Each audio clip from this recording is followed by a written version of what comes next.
Once again, for the third and final time, it is the incredible Leona.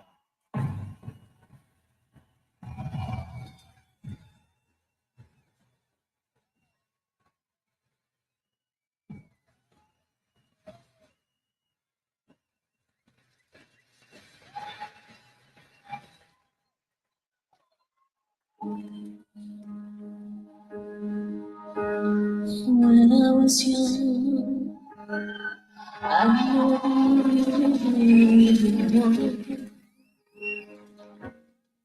and making love was just for fun.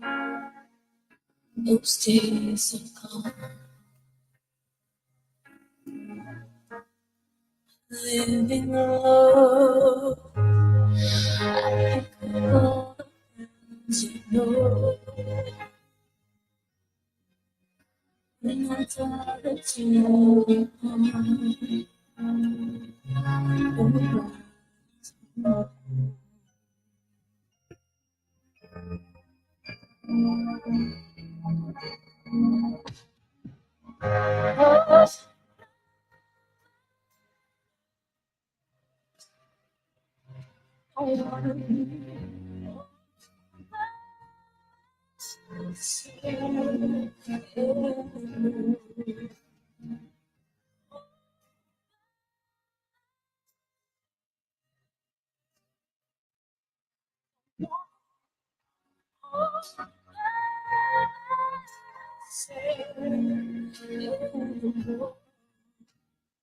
hard to be sure, so insecure. So distant and obscure.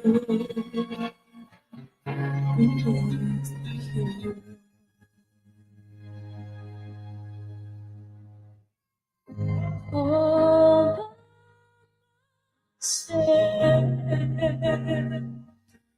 I wanna be all that.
Hey, everyone.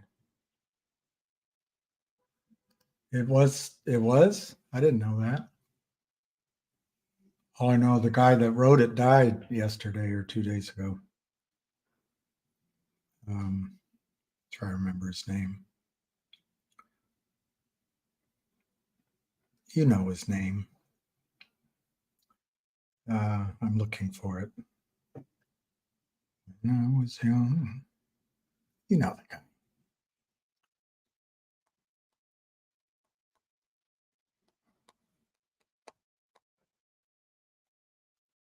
Carmen, something Carmen.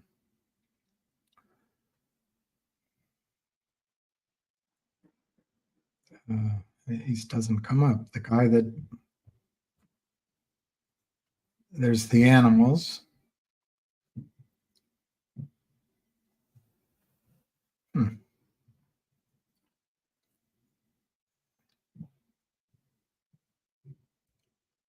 I can't find the, oh, that's amazing. Right, so, never needed it. Eric Carmen. See, I was right. Eric Carmen.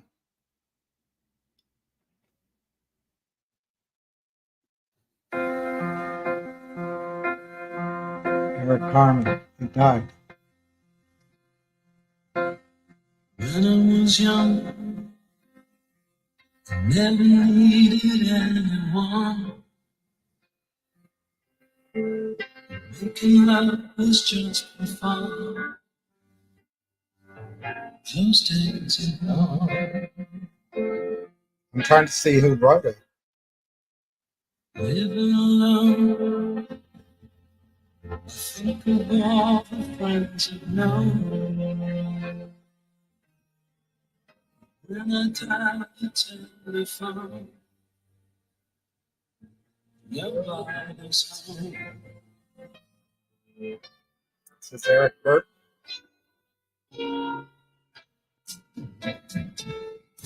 All by myself. Don't wanna be myself anymore.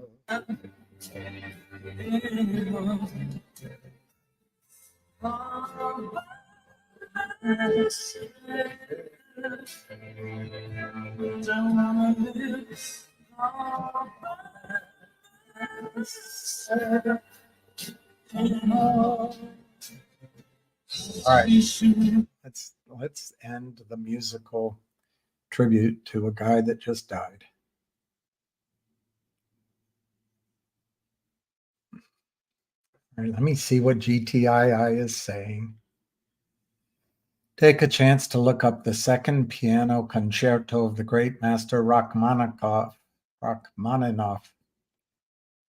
You will be amazed. All right, second piano concert. Second.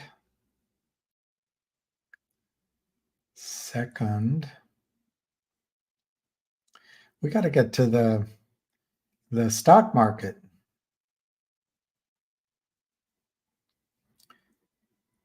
Rachmaninoff. Oh, that's a long one. Nothing short about that. Number 2. Well, here's a short version.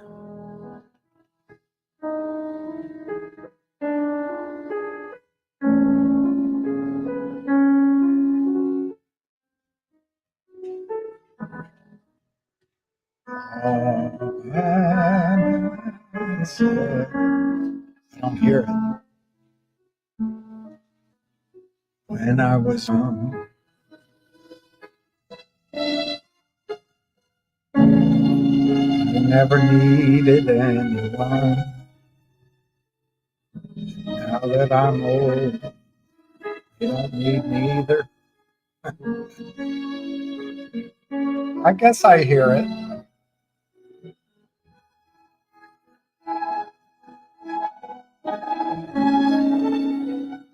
Yeah, there, I heard it.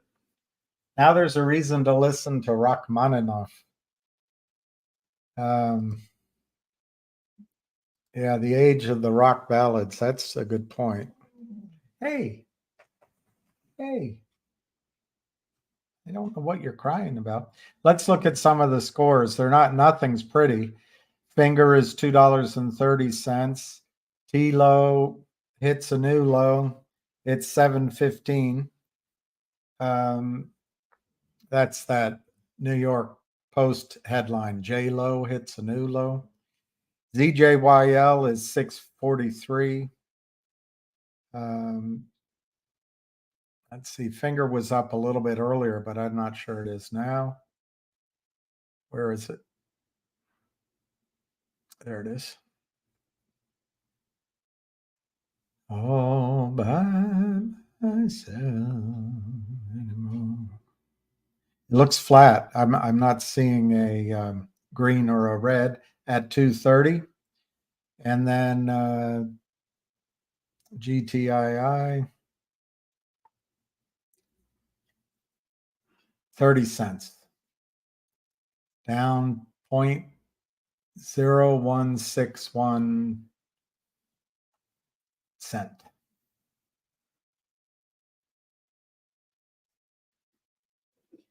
All by myself anymore. Darren Collins, hello. You were first. Jennifer, how are you? Always glad to see you. Ocean sailing. Don't say anything wrong. They'll ban you again. Just kidding. I'm glad you're back. Hey, Darren, Yukon. I don't know what knowledge I have. Yeah, it's beautiful here. Let me see. 2:30. Let me see if Ham's around. I don't know if he is. I don't expect him to join because he's got some obligations he's taking care of.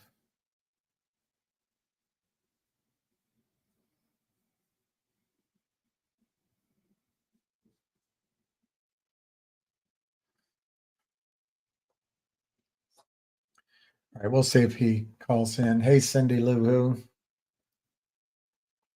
I didn't know that, so I learned something today. That was Rachmaninoff. I didn't know that.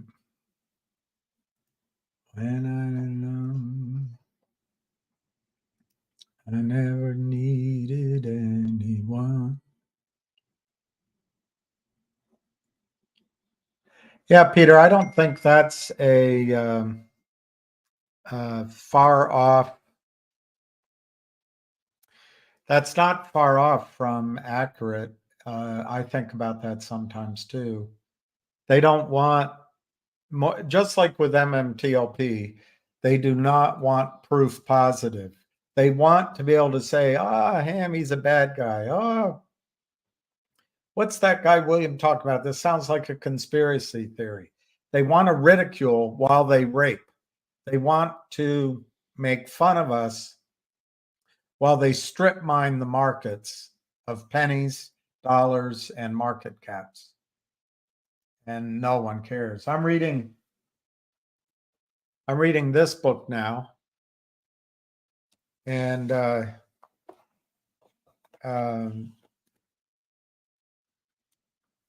she points out, I think she could go further in her description. Let me see if I can quote it. I don't remember exactly where, but the greed is just incredible. These are the plunderers. Let the looting begin.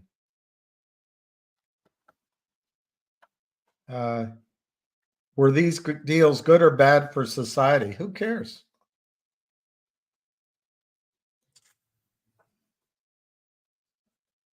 Money spinning machines. Talks about how they get paid up front. Let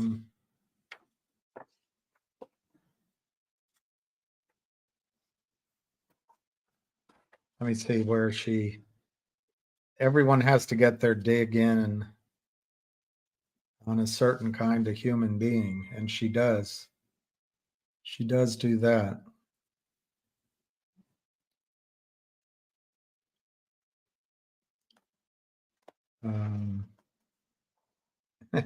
One guy calls it asshole capitalism, a term of art. Asshole capitalism.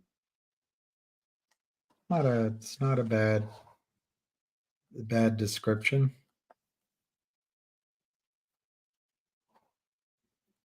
Trying to find that. I didn't highlight anything as I read it because it's a hardback. I'm trying to find the quote without remembering exactly where it is.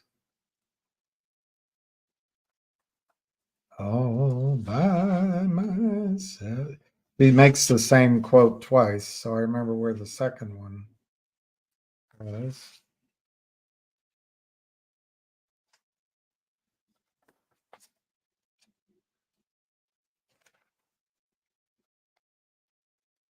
We tried to talk to the principals of the major firms, Henry Kravis, Stephen Schwartzman, David Rubenstein, and Leon Black.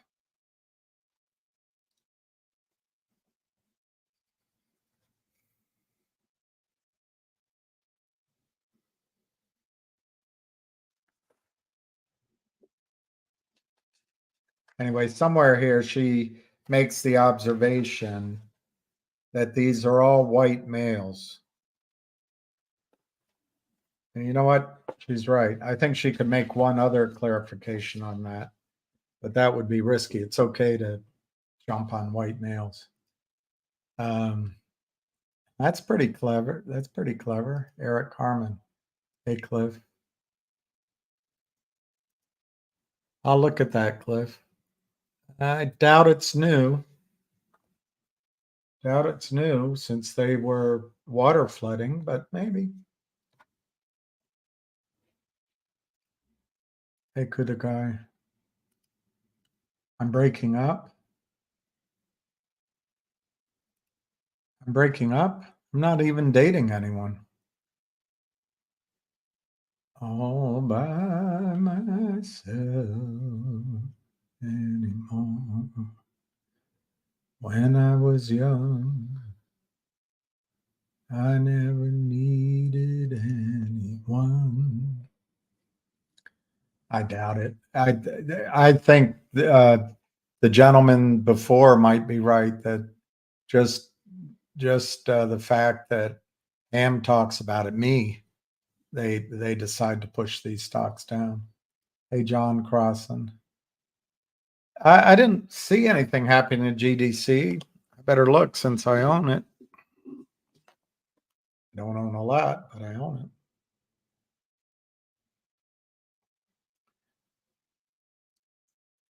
it. GDC. Oh, see. When I was young. It's down 8 cents. 200,000 shares. I don't know. I guess what's happening, there's more sellers than buyers. And the advantage is to the sellers because they don't have to sell real stock. Hey, Hal. Hey, Sway. When I was young. Hey, Donald. I never needed anyone. I didn't look at that one either. Making love was just for fun. Those days are gone. Well, I'd hardly call that moving, but I suppose you're right. It got below 2 cents, so I suppose you're right. Let me look up HNRA. When I was young, never needed anyone. 275. So that was under 2 smackers. So now it's up. Yeah, I think that's, it's a $10 stock. Let me see if there was news on the tape. Not that I see. I'll have to find out where that news was. That's a $10 to $15 stock. When I was young, I never needed anyone. You can say anything you want, Ocean Sailing. I don't know why you were banned, but you're welcome to say anything you want.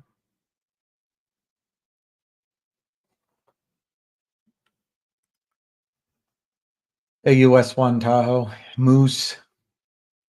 Moose needs a treat. A hug.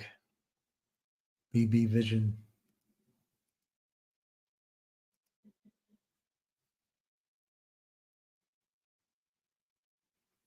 Yeah, I'm.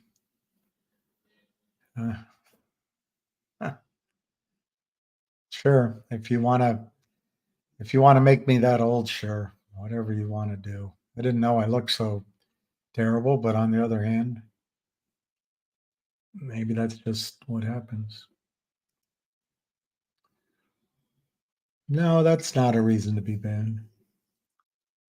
Even if I disagree with you. The only thing I like is if someone has a point of view that they can explain why, but You don't even need to do that here. You can just, not you, Ocean, but you know, you can just say a bumper sticker thing. I don't mind. I like talking about politics. I can't talk about golf or football. And I can't talk about Novak Djokovic this week because he lost to the lucky loser. Hey, Stony Bones. I didn't know you were banned. I don't remember. I've personally dismissed about 8 people, but when I looked, there was like 300 that have been banned. Some I agreed with, so I just left them there, but I could open them back up. Hey, Ordinary.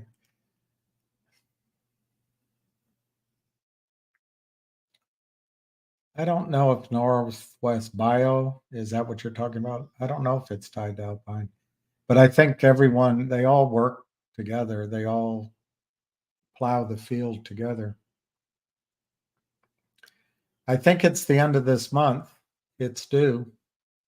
Doesn't mean, I suppose that doesn't mean it'll be out, but that's when it's due. ATK 16. Yeah, I don't really have any highlights. It's Wednesday, so my own opinion, nothing's going to happen this week on ZJYL, but last I heard, it has 21.6 million shares in the float, and this one small group owns 25 million shares. So the float is 21.6 million, and this one kind of network owns 25 million shares. I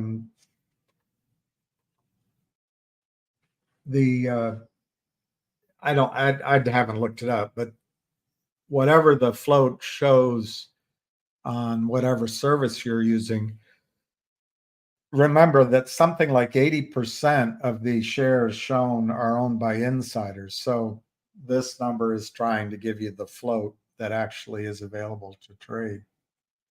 Hey, Saber Dannon. HNRA was 520. Wow. Well, I think, look, just like these plunderers from Gretchen Morrison, How Private Equity, the SPAC that did this deal with the sponsor, whoever it was, I have to pull out the documents and find out. One sponsor was HNRC, but that's not where the money is. The money is one of the hedge funds or whatever. They took this down from $10 or $12 under $2, and then convinced the CEO to do an offering at basically $2, probably a little less. But when I did the arithmetic, now they've expanded the number of shares from, to my memory, you can look it up, around 8 million shares. They sold 18 million at $2. So now it's 30, almost 30 million shares out. That's what these criminals did, in my judgment. And they claimed for themselves, just because they exist, all that upside. But having said that, the asset's worth 460 million. If you divide that out by 30 million shares, they have some debt. So the 460 million proven divided by 30 million shares, $15 a share, which oddly, I did a video, I don't know, 6 weeks ago on it. And I haircutted my number from 58. Let me see what it works out to. 58 times. I took it down. Yeah, 14 and a half. That was right where I had it. I took 75% off my number. I didn't know they were going to give it away to Wall Street in an offering. But remember, Adina Friedman does not care. She's not even interested. As long as she collects $2 million a month, She can afford to have a pretty smile. Well, some people think it's pretty. Added finger, GTII, ZJYL, and GDC. Good for you. I still, going back on ZJYL, I still think that's lined up to maybe move. I don't think it's going to be this week because it's Wednesday already. But let's say next week. It could be as soon as next week.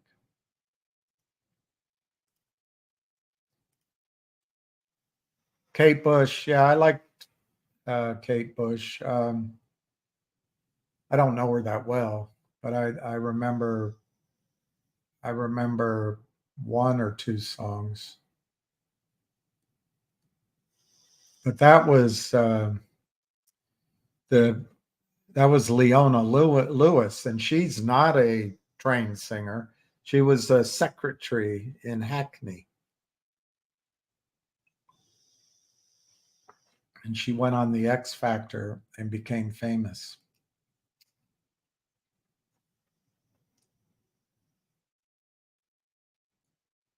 I don't think the Trento deal is done at all, but it might be. I mean, I don't know where you get that. I don't think there's a clear indication one way or the other. I think the best thing that can be said is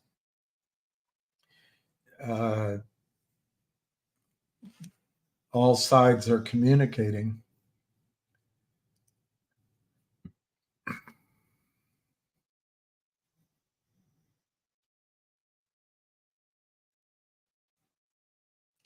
Hey, Donnie, I didn't, I can't quite read it. Fly. I can't quite read it.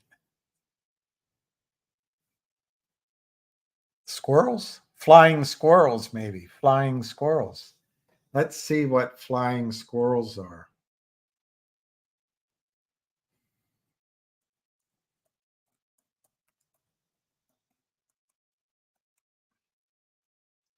Oh, they're in Richmond?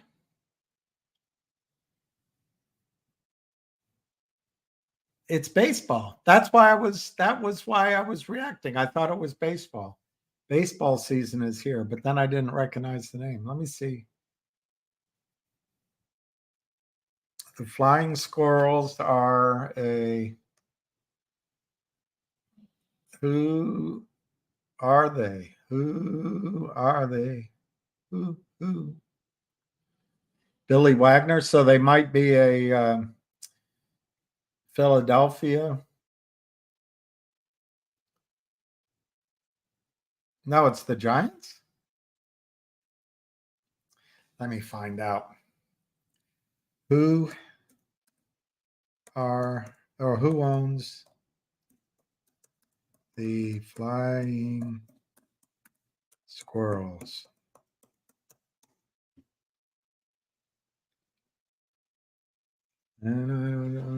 That's the wrong question. What MLB team? San Francisco Giants. Cool. The Giants. I'd come down and watch a game of the Flying Squirrels. They've got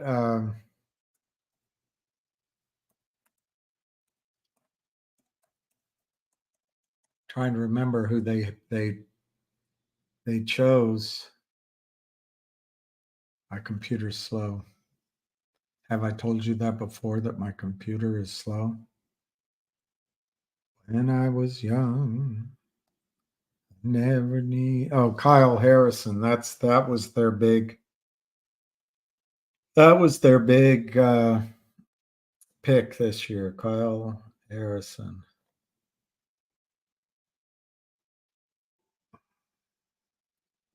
All by myself anymore. You don't see him. When I was young, never needed anyone. I have to get my eyes fixed because I do not see very well. Yeah, I don't know much about any of these prospects you have. Marco Luciano is supposed to be very good. Bryce Eldridge is supposed to be a good outfielder. I don't know much about the rest of them.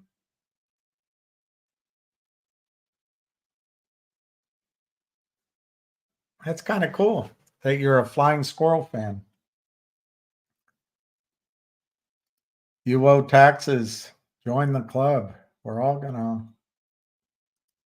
I didn't say it's dead. I don't know where people are getting information. I don't know that it's dead or that it's done. That there's no info out there. But you know, there's people talk, but I don't think any of it's clear info. But Mark, it's just a continuation of what I said a few months ago. You've got some, you know, when human beings get together to accomplish things, there's sometimes a friction over how things should be run and who should run it. I don't know any news on HNRC other than it's, you know, they, just to repeat, and I've got to be careful with you because your name strikes me to be wary, but let's go on. Frank Kristen did an interview in November, which is out there, and he emphasized that they at HNRC had sold non-core assets for 15 cents a share. He said in the beginning of the interview that they intended to distribute that as a cash dividend. I'm paraphrasing. And then in the middle of the interview, he re-emphasized that they intended to distribute that. At the end of the interview, when he was answering questions, he let on as to how maybe the board hadn't really decided yet, and it might be stock instead of cash. So it got a little unclear at the end. But there's at least 2 out of 3 answers that he gave in that interview that indicate he's going to make a cash distribution. He said then that it could be by the end of last year. That was November. Well, now we're almost at the end of the first quarter, and my guess is we're getting close to a point where he will announce how they decided to distribute that dividend. He owns a lot of the stock, and I think it would be in his interest to get that done. But I don't know. I've reached out to the company. I was in Houston. I reached out to them. I've sent emails. I've called in, and I haven't really gotten anywhere. So I'm just going from interviews you can watch. But that's number one. Number two, you're going to see earnings soon. Number three, their HNRA, they own, if I remember correctly, they own 7.5% of that. That's going to be distributed to us. Although, you know what? With that offering of stock, 18 million shares, I bet our ownership as a percentage got severely crushed. It might be only 2.5%. But anyway, whatever it is going to be distributed as a stock dividend to us as well this year. And I don't know I don't know if Ham's going to come on at all, but I have asked him. He has family obligations that he's attending to, and they're far more important than my life or our lives together here, the lives as a video live, not your lives as a living human being. But if he comes on, he comes on. If he doesn't, I'll sign off around 4 o'clock probably, unless we get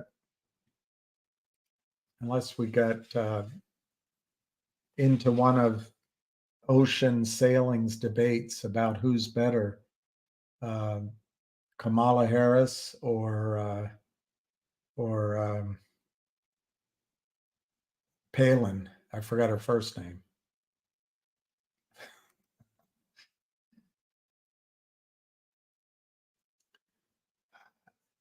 Look, Augustine, you can, I mean, that's stuff you can research, but and if you have researched it, you know that they've put in for the name change to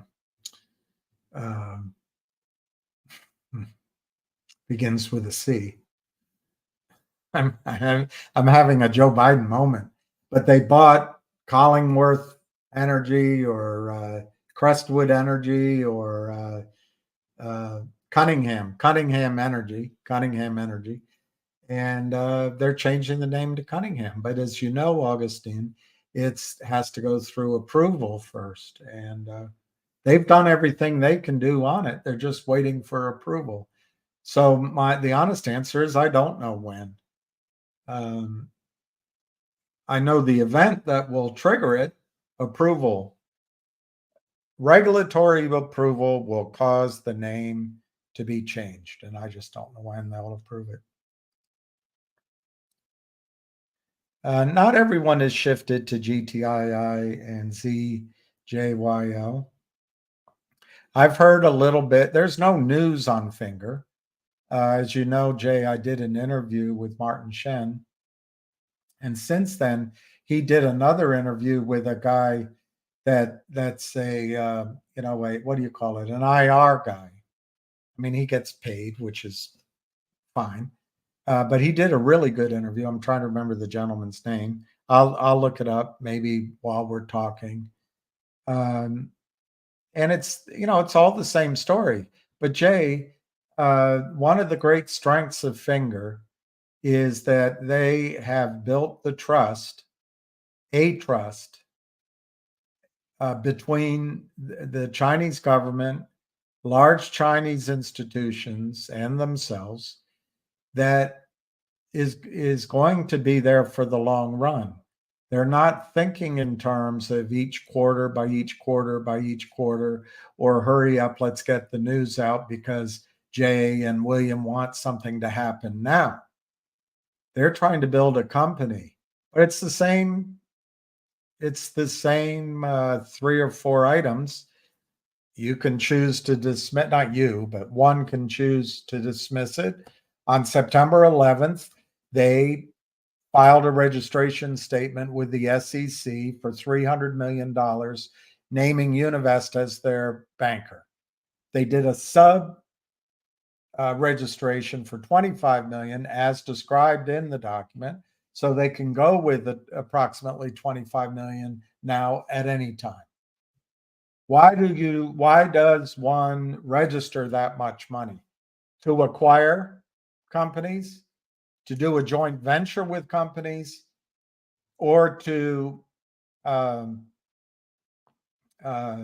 ramp up internal growth, which can involve acquiring things too, I suppose. But you can put that money towards internal systems or development, which lead to running up growth. But 300 million is a big number. So my guess is that it involves an acquisition. I mean, what else do you need 300 million for? Or a portion of it. Maybe you register 300 million in case that's the scope of the marketplace out there. But you find a transaction, you negotiate, and the one that really is humming along is $100 million. I don't know. But earnings are coming, cash flow and all that.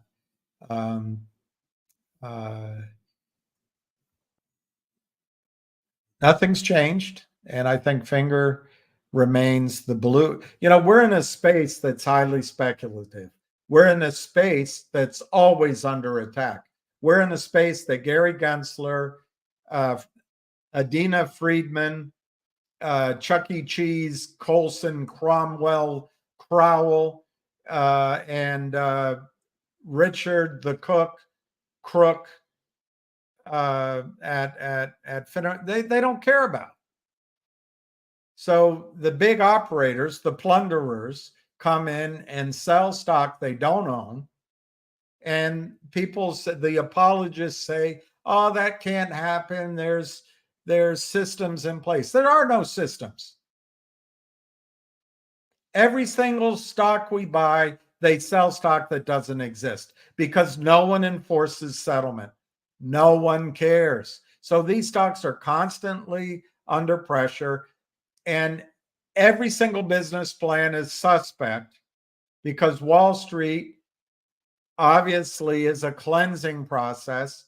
Journalists have done a lot of work, and they've adjudged us as conspiracy theorists, and professors who are paid for come to Congress and say this is all normal. Well, it's not normal. But in the space that we're in, Jay, which is highly speculative, I don't even think it's speculative. Speculation implies movement one way or the other. It implies risky but level playing field. There's nothing level about Adina Friedman's, Chuck E. Cheese's, Richard the Crook, or Gary Gensler's trading markets. They're all lined up for 5 or 6 guys, and Gretchen Morgensen calls them white males. You could, I think, narrow that field down slightly further, but they also all come from the trading houses which jettisoned their ARB desks. And so you have losers go out, start funds like Leon Black. Now he's richer than God. It's too bad God doesn't care about money.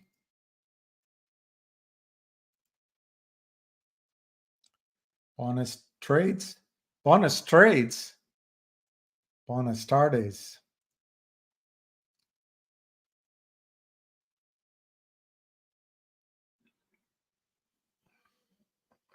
Well, Ace is an honest guy. I don't know where he's getting his information. As you know, Ace and I share essentially the same audience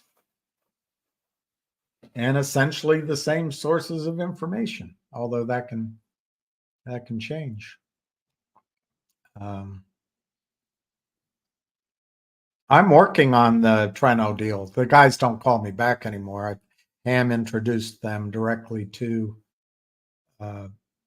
there's no, I guess they don't perceive any value add to me anymore. But I've been working on it since I met with them 7 weeks ago, in a flurry of meetings. I don't know why everybody came in all at once. And so you got to respond to everyone immediately. And I had 3 or 4 or 5 different things to get done. But I immediately started working on Trento. I don't think Trento is dead at all, but it's not, by any means a fully fleshed out deal. But I've got the contacts to not only that can not only prove it up and study it and write it up and all that, but also to fund it. And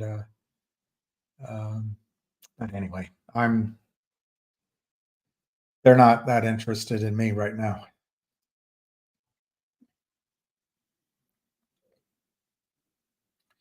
All right, D Bright.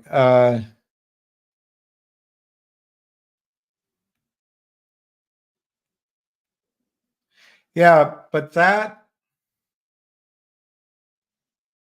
me look it up. But my understanding, and I could be wrong, D Bright, is that it was already included in the $460 million valuation, because it's essentially a water flood. But let me see what the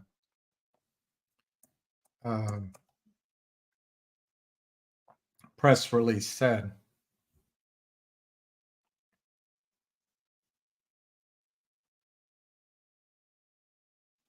Just takes a while. I don't know how to.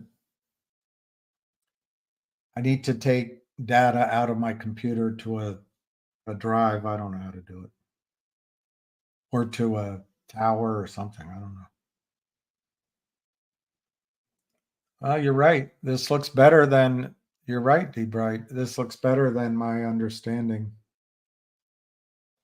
After a series of management meetings, after they got screwed by their Wall Street plunderers, in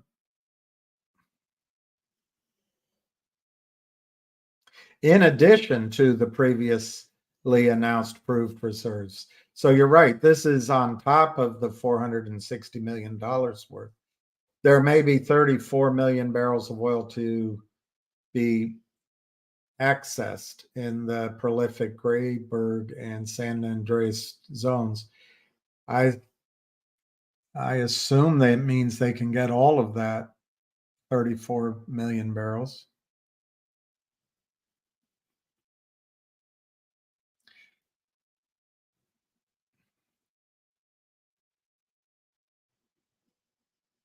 That's great news. The Graysburg-Jackson field is producing crude oil and natural gas from the Seven Rivers zone, which was the one that here it is, Cobb and Associates, the third-party engineers. So they have proven reserves of 15 million. So you'd be tripling the size. That's not bad.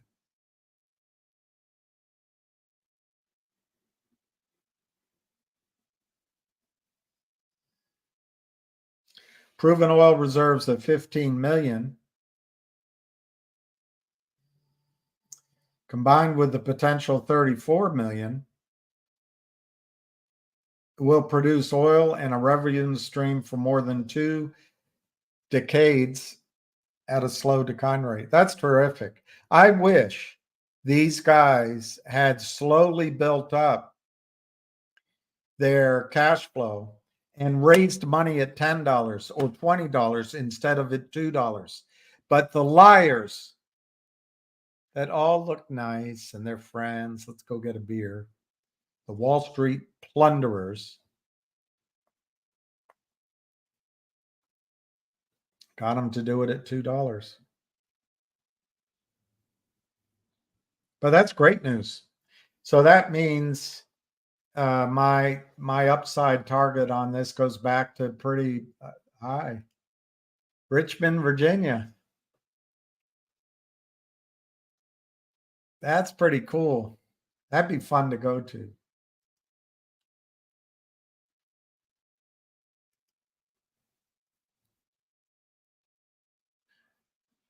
Well, Arca, I like Arca's work.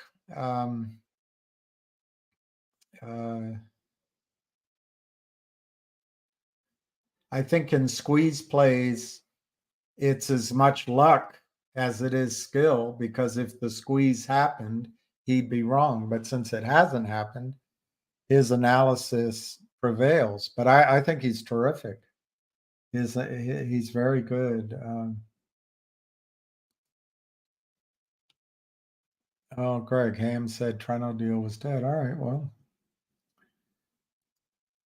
Happy birthday to you. Happy birthday to you. Happy birthday, dear Rachel. Happy birthday to you. So this is March. I always get confused.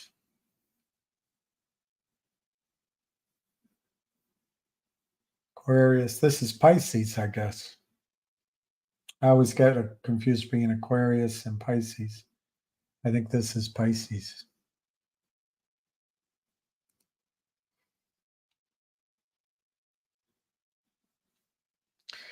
I show, Sorry, I'm looking at HNRA. HNRC, I show 0.0225. Hey, Candy. Hey, Barbara.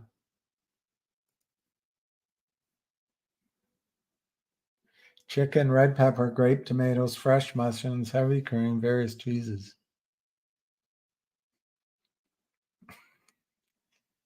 Do you have Parmesan cheese? Do you think small banks are in trouble or all banks? All banks are in trouble. However, the system is set up to rescue the big banks.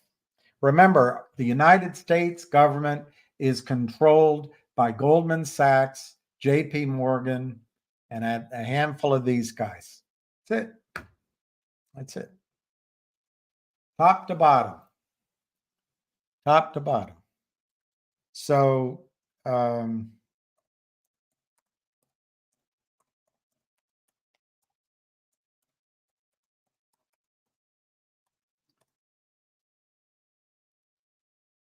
let's get a date that's recent, if we can. That's June of last year. That doesn't help us.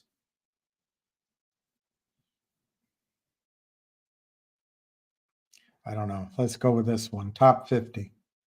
What's the date on it, though? Doesn't give a date.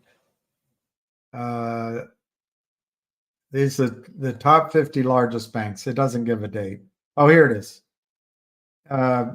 June of last year. JP Morgan is the largest. Bank of America, Citigroup, Wells Fargo, Goldman Sachs, top 5. Morgan Stanley, US Bancorp, PNC, Truist, TD Group.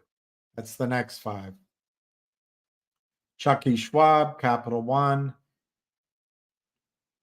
Bank of New York Mellon, State Street, and Bank of Montreal Financial Corp. Next 5. So you go down to the bottom, companies like UMB, MUFG, South State, FNB, Pinnacle Financial, Old National, Cullen/Frost, BOK, BNP Paribas. Anyway, Valley National, Western Alliance. I'm not choosing any one of these, but these lower ones are the ones that are going to be taken over and given to JP Morgan. They'll get the good assets. You as a taxpayer will get the cost, because in the United States of America, socialism goes to the highest levels of capitalism. If you take risks that are massive, and even better, if you plunder on a scale that Ponzi, whatever his first name was, Gustav Ponzi, couldn't even imagine, you're going to be bailed out by the Congress, which is owned by JP Morgan and Goldman Sachs. So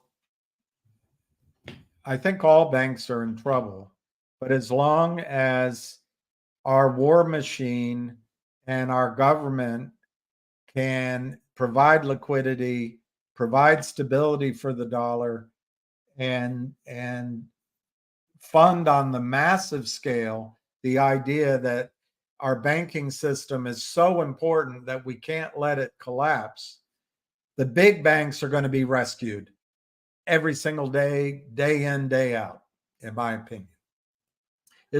When it'll end is when people no longer trust the US dollar or the US debt. But for now, even though we read about it everywhere, the dollar is still accepted most places. So it's good. So it's going to be the smaller banks that are in trouble. Going even further, I would subdivide it. Regional banks probably are better off than small, one town, one location, one area banks. What's going on is, for some reason, these banksters, I don't know if it's because women took over or because, what I mean by that is being promoted too quickly before they learned anything. Or it's because of the DEI, is that the thing? Or just general wokeism? Or it's the Democrats, like on the board of Silicon Valley? I don't know. But to just a norm, or maybe everyone was too young. Maybe they're just too young. But why banks would put money out on 1%, 0.5%, 1.5% bonds long term, and not take into their thinking that interest rates could go up, that's really malpractice. I mean, I don't, even a schlub like me could figure out interest rates were going to go up at some point. But anyway, that's one of the reasons the banks are in trouble. But I was just out visiting a client on Monday that I hadn't seen in a long time, and we went to a new restaurant chain in Fair Oaks Mall. I remember when Fair Oaks Mall was brand new, no one would go to it simply because it was so far to drive. But now no one goes to it because no one goes to malls anymore, except for certain small bits of the mall. And so commercial real estate, like shopping malls, office buildings, anything that's not brand new, they're causing real problems on small banks' balance sheets. And so I think there's going to be a lot of small banks that fail, the really small banks. Regional banks might be a little bit better, but I think on this list of the top 50, the bottom 25 could all be rolled up, or the names will change quite dramatically within a year's time. I don't know if Ham's coming on. Ham has had, for the last 2.5 days, 3 days, some serious obligations that he's got to attend to. Yeah, I wasn't effective at it all, but the stock's now 2.024, so it's up 14%. So it may be telling us that something's about to be announced. I wished I had money when it was under 2 cents to round down, but I didn't.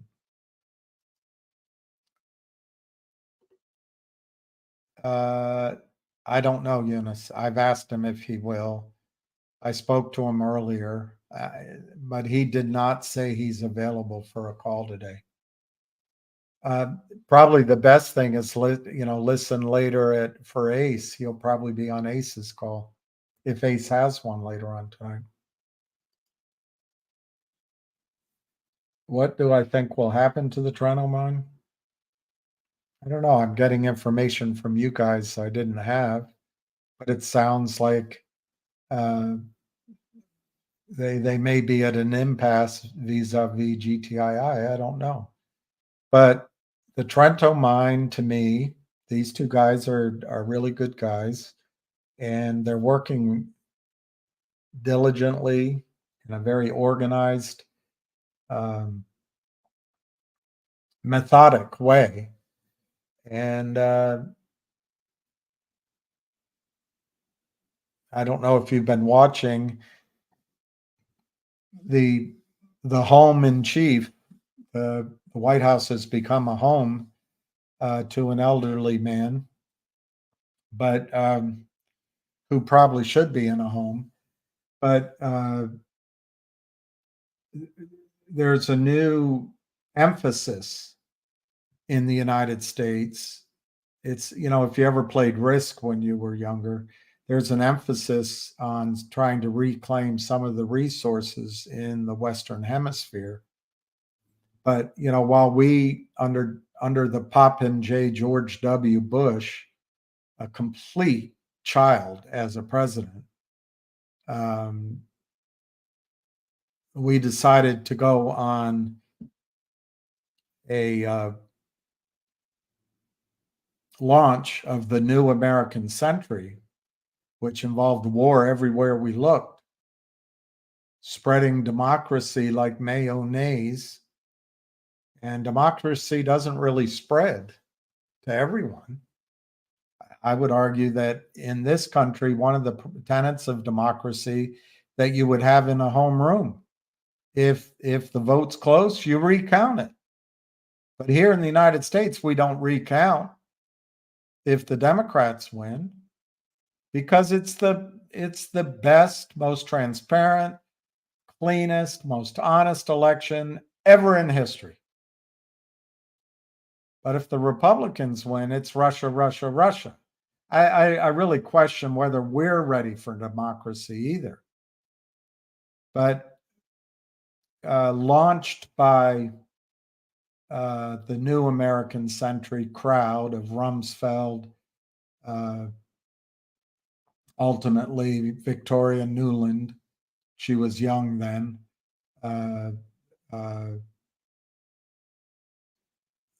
Cheney, Dick Cheney, and his completely brain dead daughter. And in my judgment, dishonest daughter.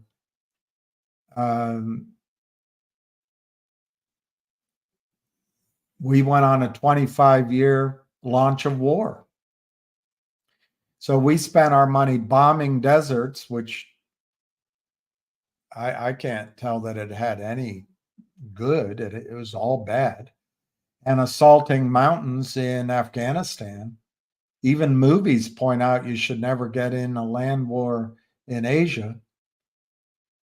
But this was what our brain trust, a man who most people who voted for him, a good chunk of people who voted for him, thought they were voting for his father. And then we got folks, didn't change a thing.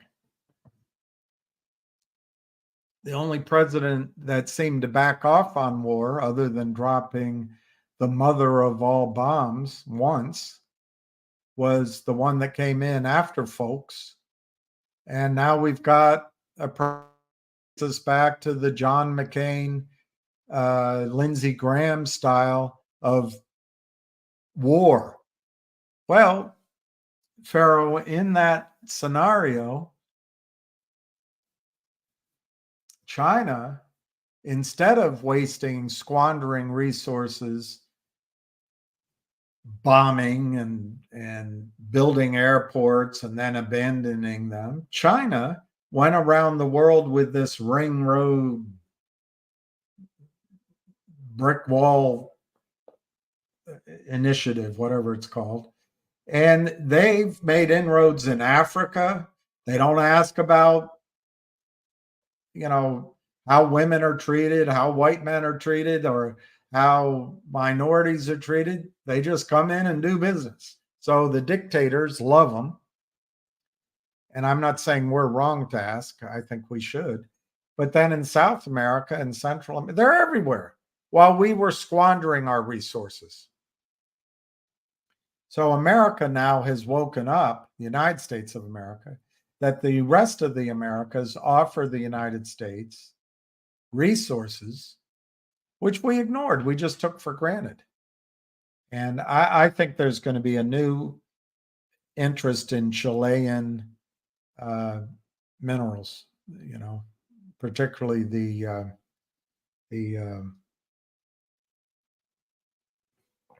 rare earths kind.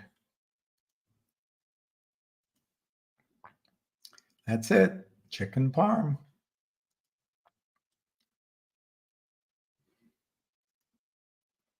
Hey, lazy.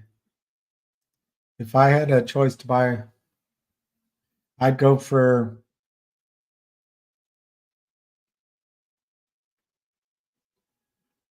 I mean, you don't, if it's either or, it doesn't have to be either or, but I'd go for GDC.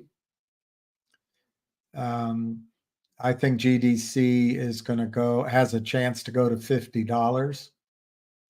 I'm not saying wait for 50, but I think the ZJYL, whatever you want to call it, potential squeeze is still on the front burner.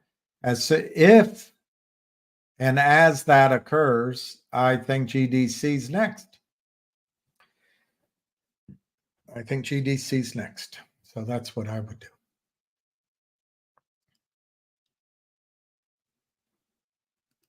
I don't know who Ryan Cohen is. Oh, now I do.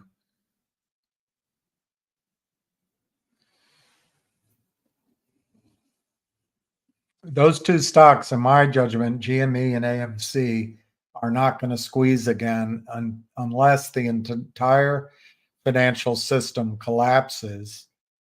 And part of that collapses are squeezes going off like landmines, figuratively speaking. But I think GME and AMC are totally under control by the powers that be.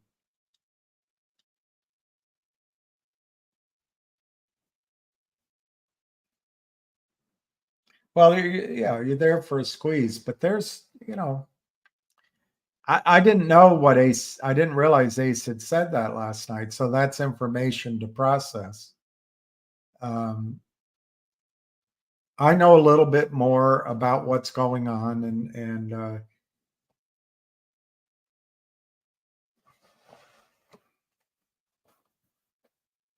and Ham does too.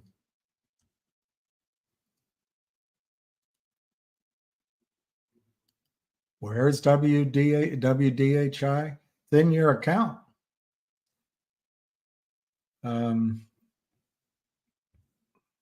It's in your account.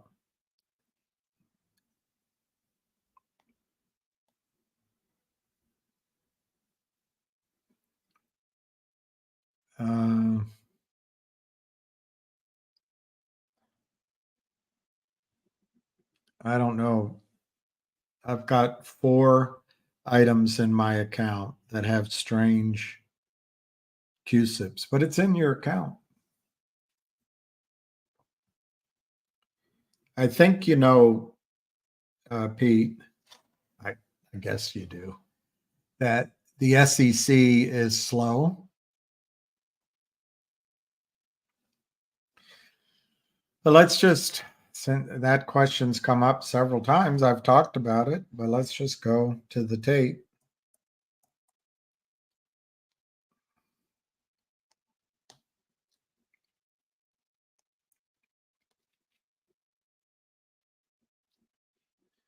Go to investor relations at Houston Natural Resources.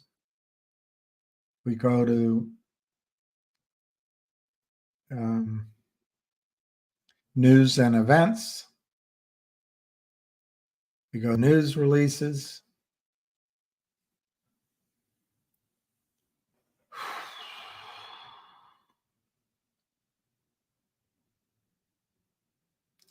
January 3rd letter. We get the PDF version.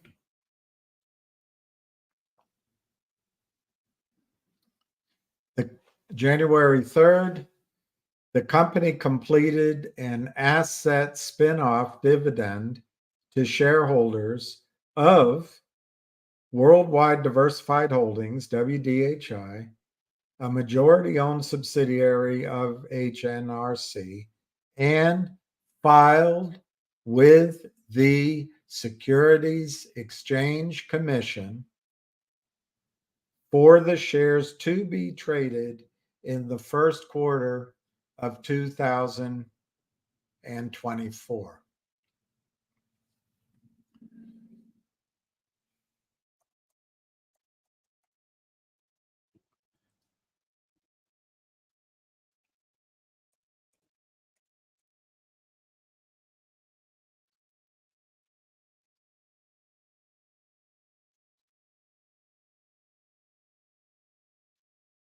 Last posting that I see at the SEC for Worldwide Diversified Holdings is a Form 10, form for registration of securities,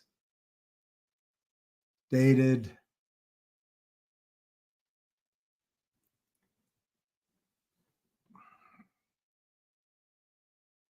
it doesn't have a date, but I think it's June of last year. Blank check company.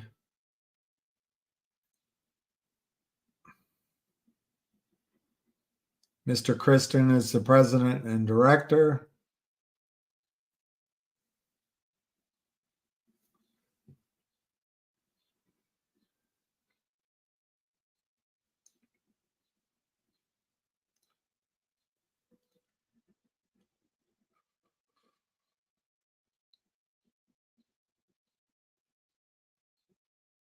A lot of small print, and I'm having a hard time reading it all.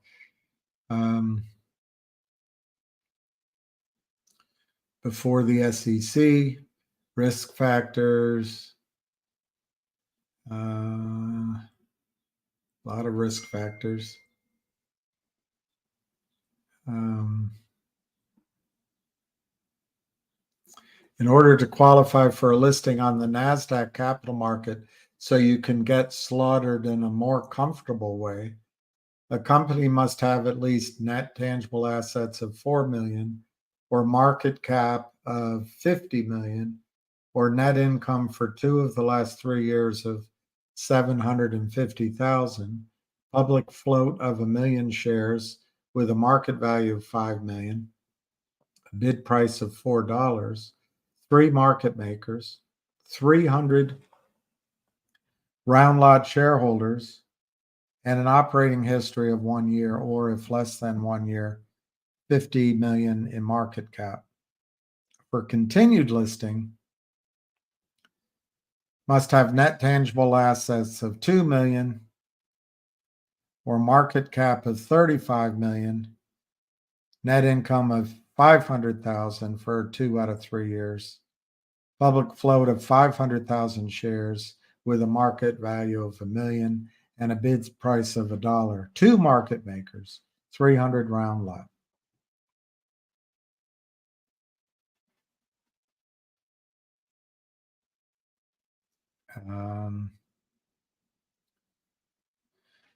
HNRC owns 40 million shares of WDHI, I assume. It doesn't say at the top of this, but since this is their listing,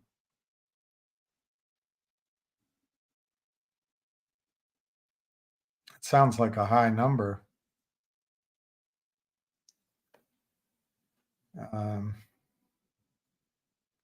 Anyway, I just ran through the only filing that WDHI has at the SEC right now. Ownership, beneficial owners.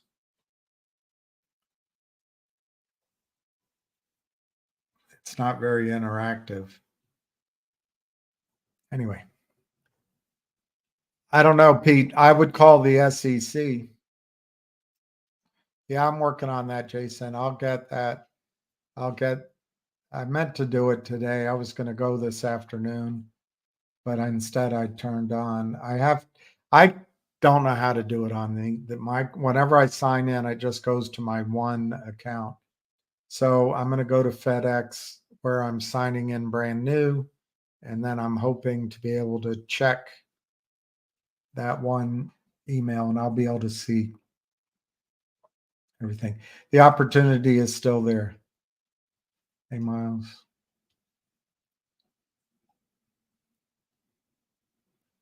I bet that's right. They are changing hands. I think Boeing needs to fire the Wall Street guy. These are the plunderers. These are the plunderers. whoever, I forget his name, he comes in and in the name of profit and speed, because he doesn't want to lose market share to Airbus, he cuts corners on safety. And I think some of the most recent things that hit the news, it's not Boeing's fault. A tire falling off, I don't think it's Boeing's fault. A fuel leak, I don't think it's Boeing's fault. Engines, in fact, are not made by Boeing, I don't think. I think they're made by GE and Rolls-Royce and others. But I think that whole MAX plane should be taken off the market. They should recall all of them and start from scratch. They should start a brand new plane that's taller, that can carry a more powerful engine. And they need to write that all off as far as I'm concerned, because it's not safe. And you can go to places like Kayak when you pick your flights and just say, I don't want to be on a whatever that is, 737 MAX, and just check it. I don't want to be, no flights with Boeing. But I think Boeing's in a whale of trouble. And I think they're going to give up leadership to Airbus for a long time. And I don't think they got to fire that guy, and they've got to stop targeting short run profits and cutting corners. Just write off everything, eat everything all now, and get back to being the best aircraft company in the world. And safety first. There's engineers and high level people that work at Boeing that will not. There was a story, I think it was in the I think it was in one of the newspapers I read online just the other day. He got off the aircraft when he found out it was a Boeing MAX. It cost him many hours, but rather than fly Alaska Air from Washington to New York or Newark on a MAX, he got on something else. This is terrible for Boeing. It is absolutely terrible. But I think Boeing should take all of its hits now. They should fire that guy. They should get rid of McKinsey, get rid of any of the hedge funds that are investing in them, and go back to a slower but the best production facilities, best airlines in the world. And they'll come back if they do that. If not, it's going to be an X company. I also, for whatever it's worth, I think Coca-Cola should get rid of high fructose syrup. They won't, of course, but I think they should.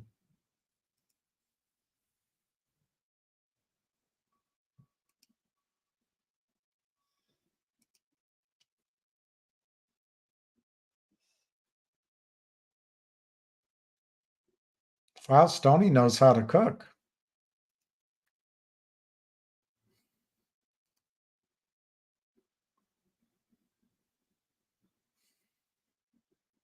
That's why it's done.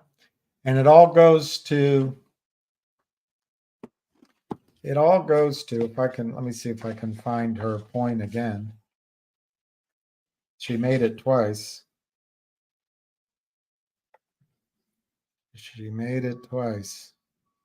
Because there's one thing a woman will notice when they're all white men.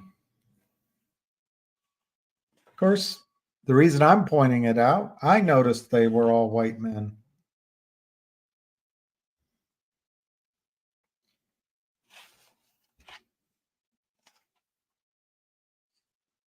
I used that logic when I tried to reach out to Congresswoman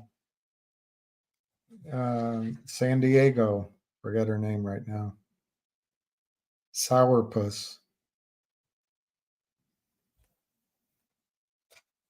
forget her name.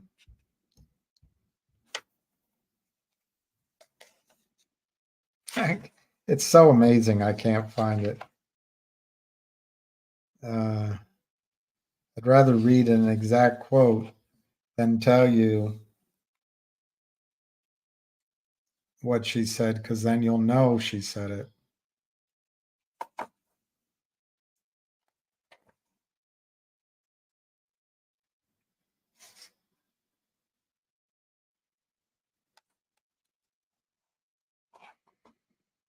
Culver Kravitz, Jerome Kohlberg, Henny Kravitz, George Roberts.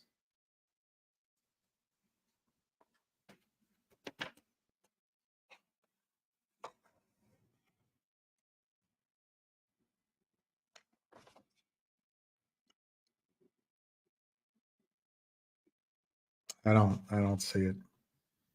All right, I looked again.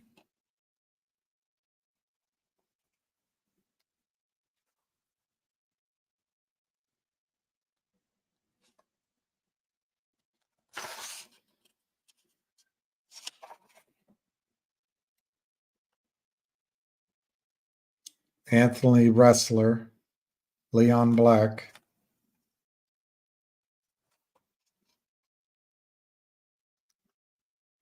Well, anyway, I can't find it.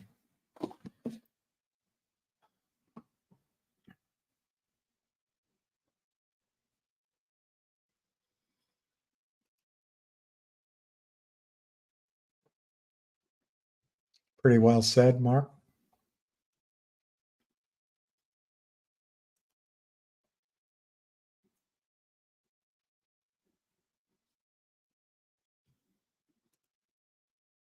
No, I didn't say that. I said obligation. And those two words are much different than each other. I said obligation.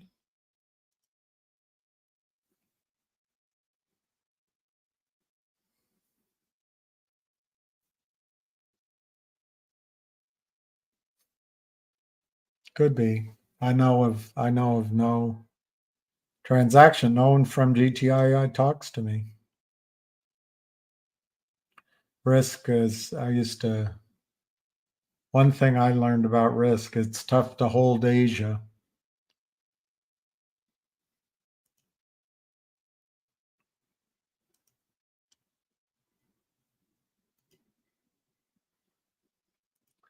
Ace likes to hear himself talk too much. Really? Ham's a bit of a talker himself, you know.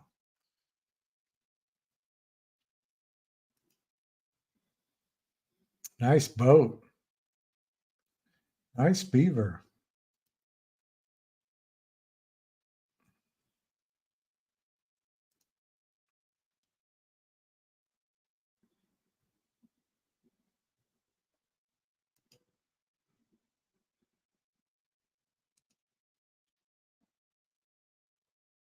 All right, Ides of March.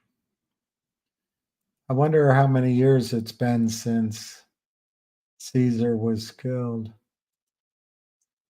On logic, it's very similar to HNRC. As you know, well over a year ago, they entered in a SPAC arrangement with Aubrey Advisors, who've done over 100 SPACs. And I guess the guys at Aubrey had come with the highest recommendation as good people. I personally think the DSPAC and its aftermath shows complete amateur hour on the part of Aubrey Advisors. I mean, if they're good guys, it means they're amateurs. Otherwise, they're complicit and they're bad guys. So if they're good guys, they have zero skill at protecting shareholders or CEOs from the absolute destruction that Aubrey's own clients caused Polar and one or two other hedge funds caused to the stock price.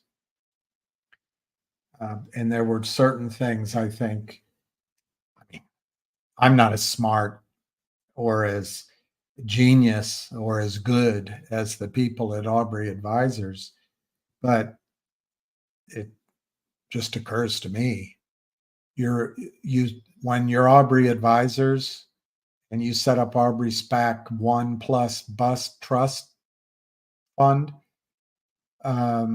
you slow walk every single question. Logic answers the questions on time. So the deadline with the SEC goes over schedule, and the burn rate has to be paid for. So it puts your client, essentially Logic at that time, in trouble. But you're slow walking everything.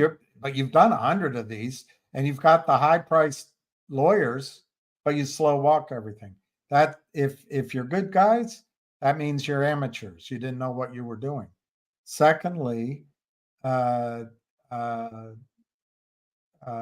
they raised money, because to get the deal done with the SEC, there was a time limit, and they didn't want, one of the premises was they didn't want the companies that were going to be rolled into CAUD, and that's an old term that has some connotations to it. I don't think they use that term, but when you bring these other companies on board, they didn't want those companies to run away, so they had to get it done. So Aubrey Advisors raised $5 million. That's my understanding. It was Aubrey Advisors, Polar, and the hedge funds put it up. Well, that $5 million went to lawyers and the financial advisors. Basically $2.5 million. So again, Aubrey Advisors comes across as amateur hour. Why wouldn't you raise $7.5 million so that CAUD could have $2.5 million in the books? They didn't do that. That's amateur hour. I mean, if they're good guys, that is the only other explanation, is they really don't know what they're doing.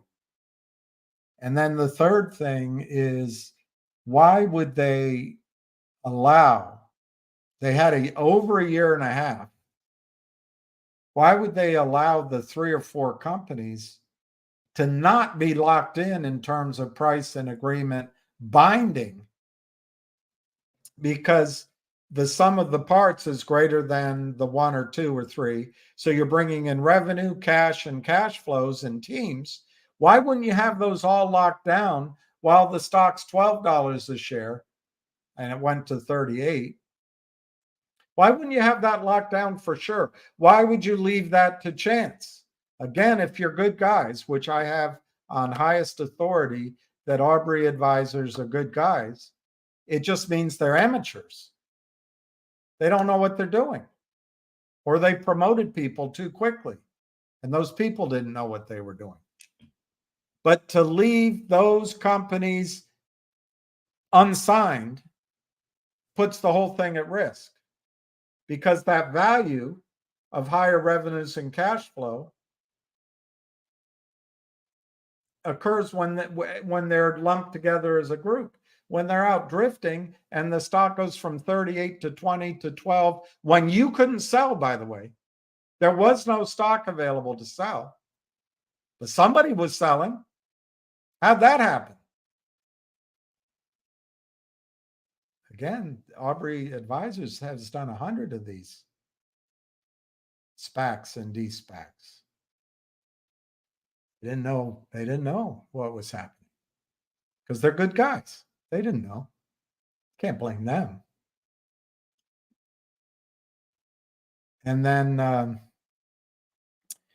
one of the other things that struck me is they had a year and a half with the highest price attorneys to prepare NASDAQ for the fact that they're taking a public company, Aubrey SPAC. They're doing some financial engineering. They're acquiring DataLogic, which there's a third-party valuation. And the stock briefly, literally for 2-day period, would not qualify under the NASDAQ listing requirements. But you got the attorneys, call up, send a letter. Look, NASDAQ, you don't have to halt trading. You don't, I mean, other than the fact that what's trading is fake shares, that would be a reason to halt trading. But NASDAQ, the stock went to 38. Somebody called in. Somebody, in my opinion, on the criminal short side, called into NASDAQ to get them to stop trading. But Aubrey SPAC's attorneys apparently didn't call in to smooth the way. They had over a year to prepare for this de-SPAC. And I'm telling you, a kindergarten class could have done a better job than Aubrey SPAC did. Now, they're great, great guys, Aubrey advisors. They're great, apparently great, great guys. So the only other explanation is they don't really know what they're doing. And they may be conflicted because Polar and the other hedge funds are much bigger than one corporate account. So they have the natural conflict of they have a corporate client, but they also have a capital formation client that's bloody giant size. So they're caught in between.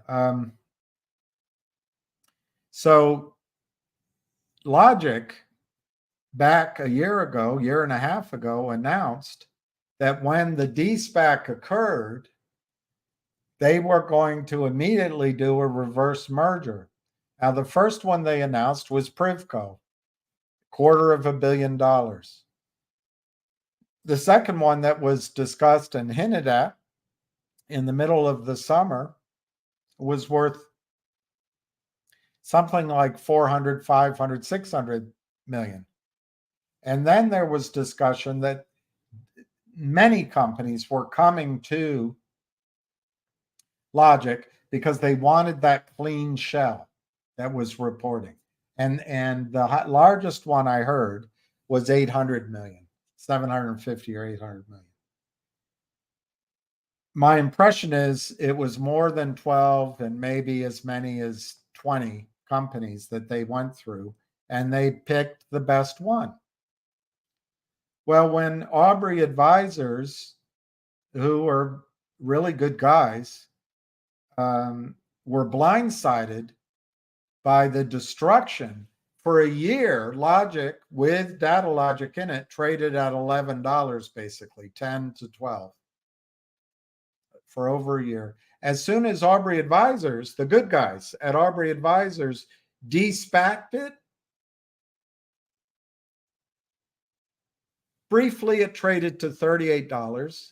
Somebody called NASDAQ, stopped trading. 2 days later, trading came back because whatever the issue was, by that time, the attorneys at Aubrey advisors said, hey, let's call NASDAQ. I mean, they didn't think of doing it before. I mean, these attorneys deserve massive amounts of money to them, but they didn't think of that before.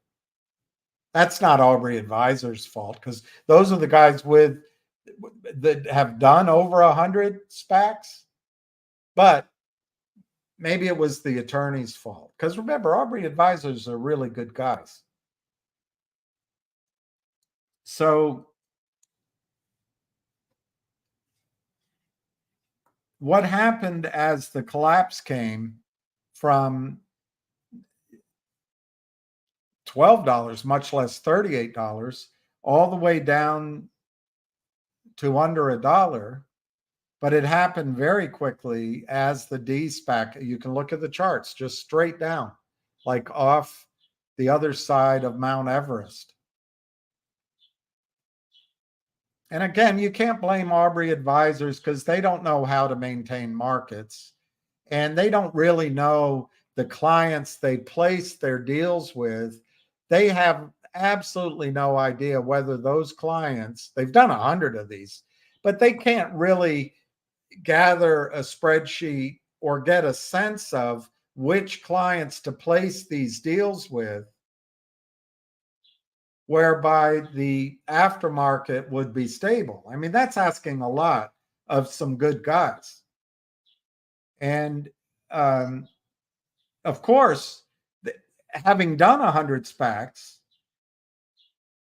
you would think they would know you don't leave the de-SPAC company with no capital, because vultures on Wall Street will look and just short the stock down to make the company raise money at much lower share prices, so they have a winning trade.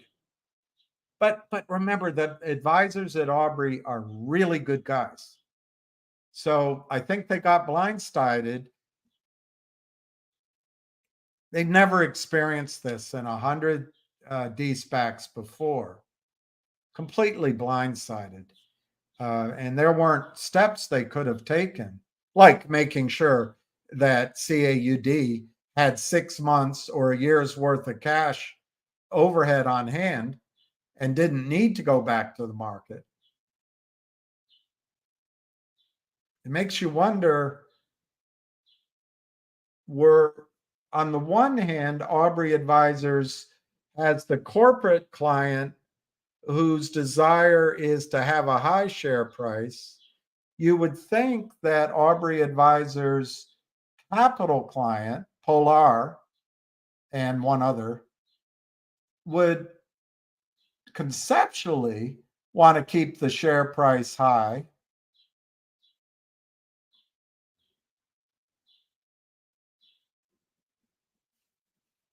But there's another explanation, which I'm not going to imply here, because the Aubrey Advisors are really good guys. So what happened with Logic is Logic got caught up in the maelstrom of CAUD being down. They did not do the reverse merger. November came and went. That's when the de-SPAC occurred. December came and went. I think there was a state of shock going on. And somebody, I mean, it wasn't anybody that Aubrey Advisors knows. It wasn't any of them. But somebody somewhere started shorting Logic. And it probably made sense. You know, the stock's trading at 30 cents. They just gave DataLogic over to CAUD. What's a shell worth? Well, the announcement was over a year ago that the shell was going to be worth 50 or 60 cents a share if you did the arithmetic, because the $250 million reverse merger was based on roughly 50 million shares outstanding. Well, by the time the delays in filings occurred, answering SEC questions, by the time just enough money was raised to close the deal, but not assure the survival of CAUD on its own strong merits. And then the lawyers played quick catch up to the shorts, whoever the shorts are, who somebody called into NASDAQ and said, hey, did you notice?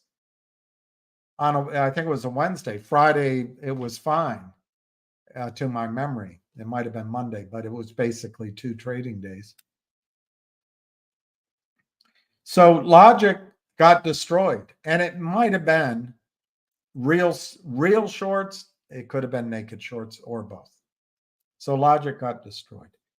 The time frame, there was no reverse merger announced. We were assured it was ready to go. Just like we were assured, which would be normal, there were 3 or 4 companies that were going to immediately, my language, not the company's language, roll up into DataLogic and CAUD. So you would have a powerhouse. But apparently Aubrey advisors didn't think that was a great idea to lock those up. They thought it was better to let it go to the chance of market prices. That way, rather than raise money from a combined 4 or 5 companies, which were a revenue machine, it would be better to leave CAUD with very little money in its treasury. Leave it to the risk of potential of being shell shocked to the downside, and then having those 4 companies drift away and having investors in a state of shock. Apparently, Aubrey advisors thought that kind of cleansing might be more appropriate. With all their experience, who's to argue with them? Who is to argue with them? So I think management's focus turned to CAUD, turned to trying to bring deals into CAUD, trying to pull these companies back in, and time went by. November, December, January, February, now it's March. So specifically on Logic, that reverse merger candidate is still there. I can only explain that the delays were caused by management being involved both with GoLogic and CAUD, 2 completely different pots, but there just wasn't enough time to just put all hands on deck with the reverse merger candidate with Logic. Now, having said that, the only reason Logic exists right now is to be a reverse merger candidate. The last time I heard from anybody that knows what they're talking about,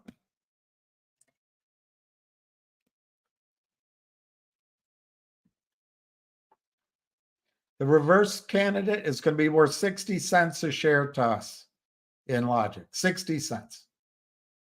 Now, what are the risks? 2 risks.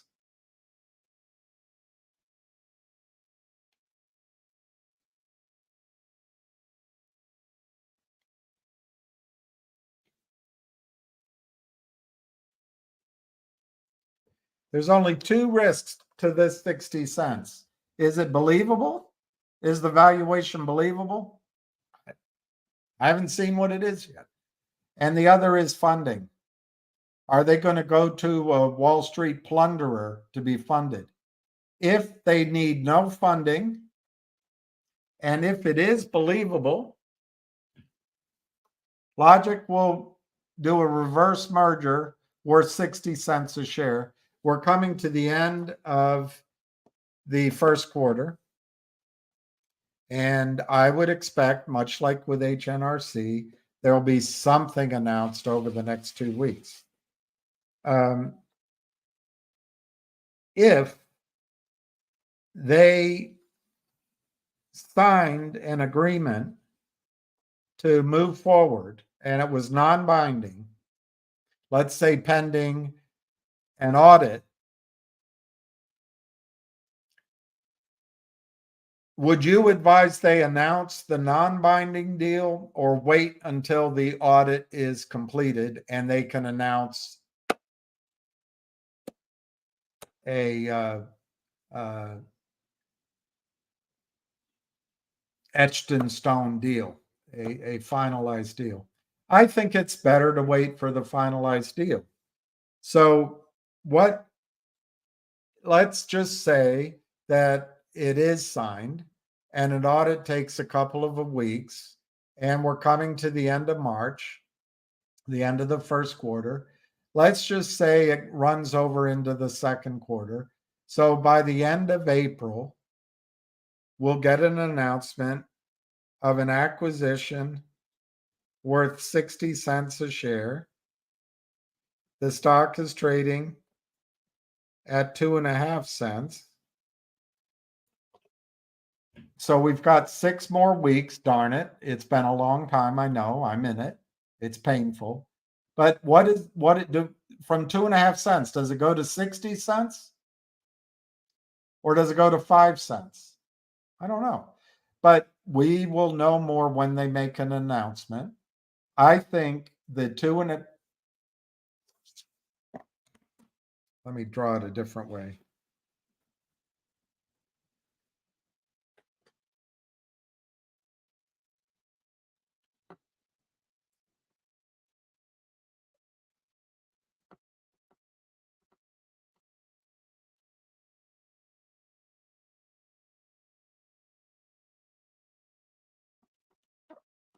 This pen is running out of ink.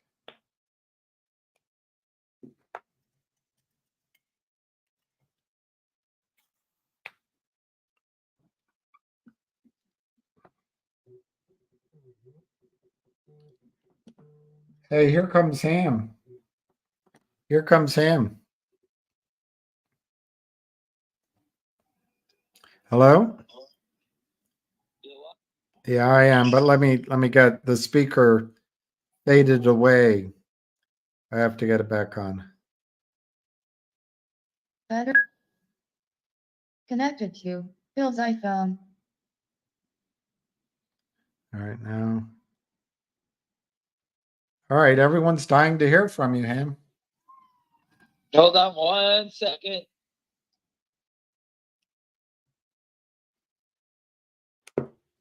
Well, listen, I'm reporting live from the emergency room of a hospital. So if you hear the sirens go off, you know where I am. So anyway, where can I start?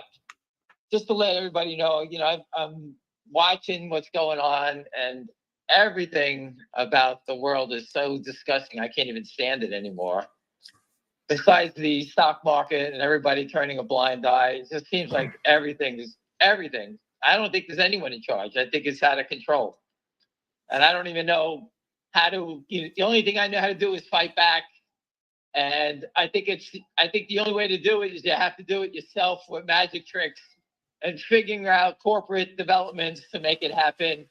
And I reached out to some very smart attorneys that I worked with before, Harvard guys, and I have them all working on ways to expose the stock settlement system. Because I have no faith in anybody here anymore. It's remarkable that I still have to talk about this. And I just find it appalling, disgusting. Lynn Partners is still lending out money. The Kramers are still walking around. Alpine's still spending money trying to stay alive for who knows what reason. Richard Hoffman has told us that the company GTI is doing some sort of acquisition shortly, and it should be out in their filings. We have to wait for this, wait for that. And it all turns out it's all about stock settlement. I mean, just look at Wall Street. Boeing's planes, which we all go on, there's total disregard in the workplace for planes. Everyone needs a plane, and no one has planes. We don't own 777s or whatever the hell they are. And people at work in the Boeing facilities are doing shitty jobs on their planes. This stock should be destroyed already, and a new airline company should come up from the ashes. I don't care if it's Airbus. Make Airbus the leader in the world because they obviously do things right. That Boeing stock is 180, 186. I've been saying short it since 210, 215 when it first got hammered.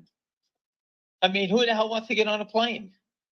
And it just seems like no one gives a shit about anything anymore, and it's hard. I don't know. It's hard to sit here and try to fight it.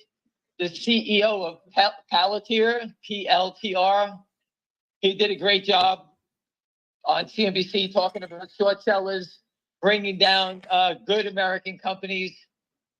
But then the guy sounded like an idiot saying that they're stealing the money to go buy cocaine. Like, What the hell did he need to say that for?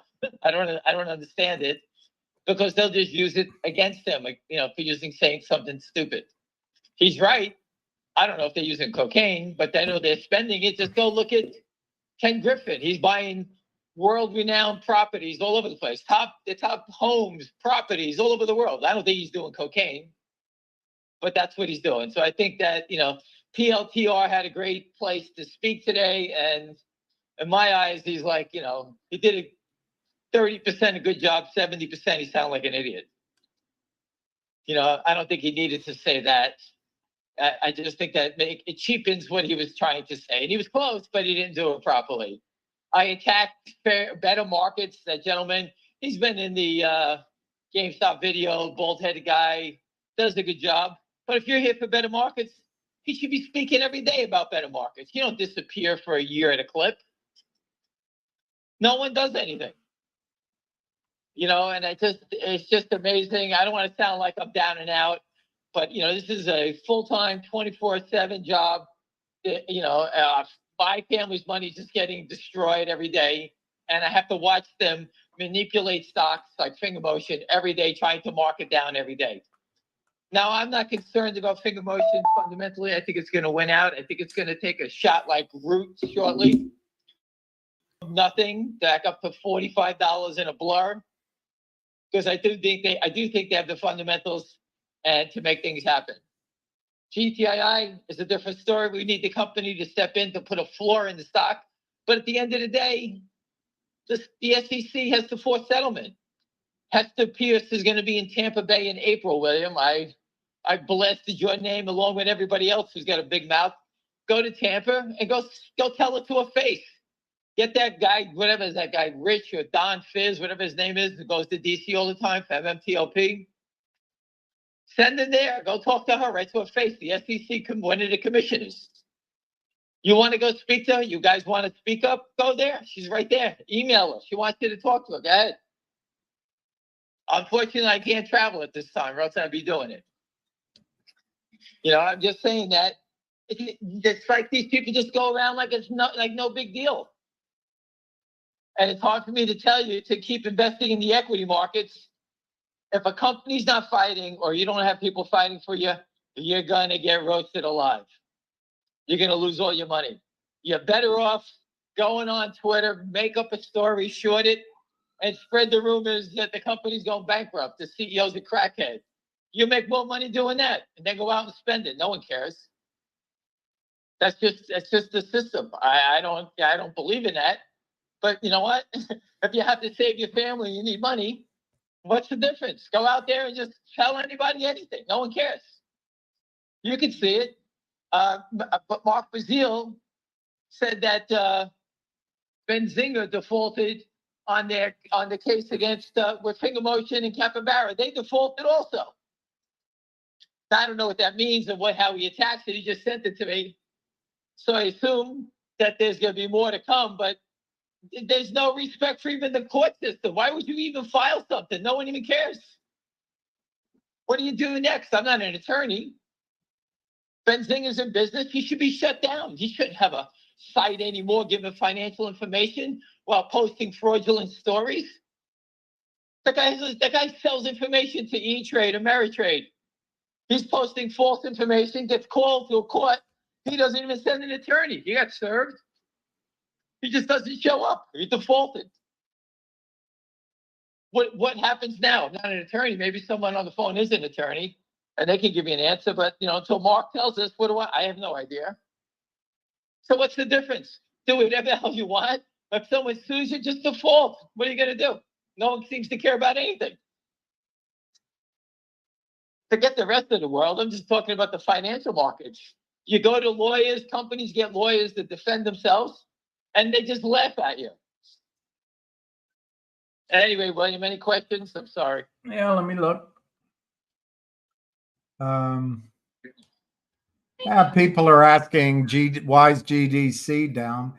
I don't think it's down that They're much. both down. No, they've both been drifting for a while. They'll turn. My friend told me to relax. And, it's hard for me to say relax when I'm down, $2 in the stock.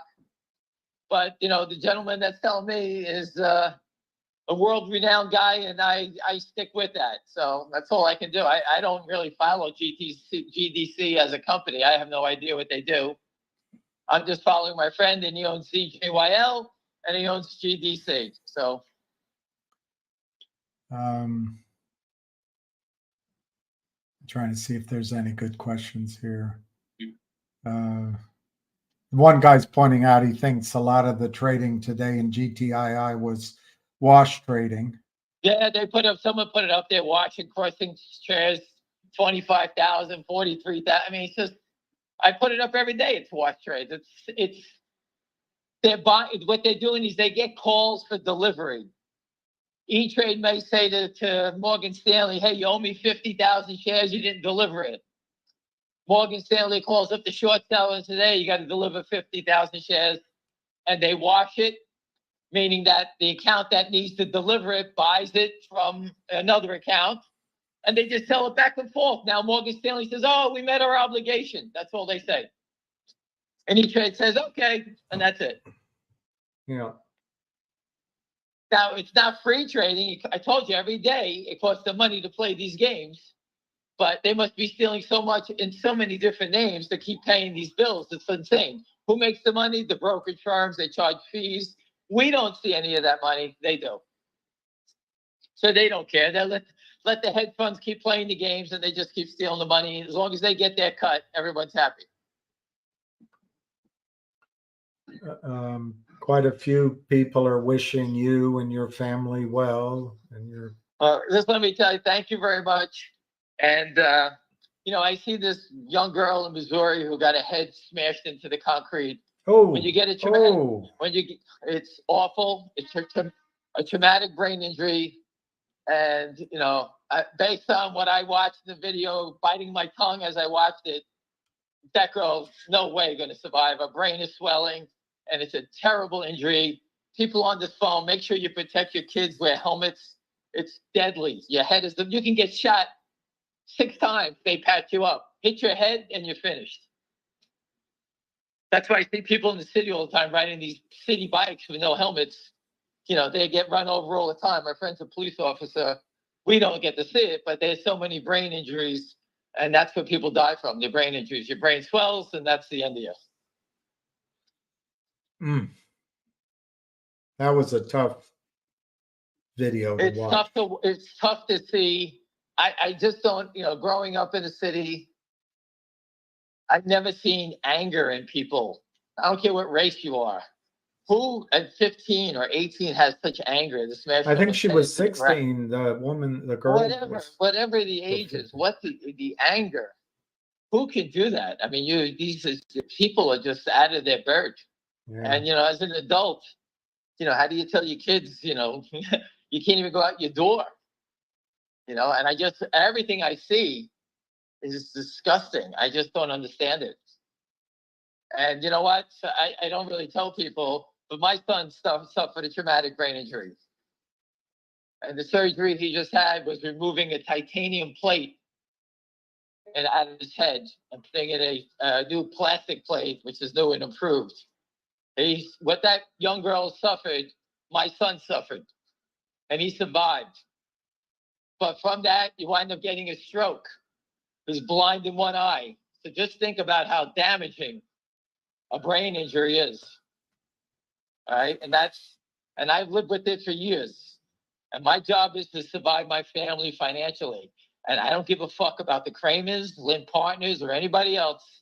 I'm not going away, and I have no choice. I told you all before I burned my boat. I'm not going away. And I'm doing it because, you know what?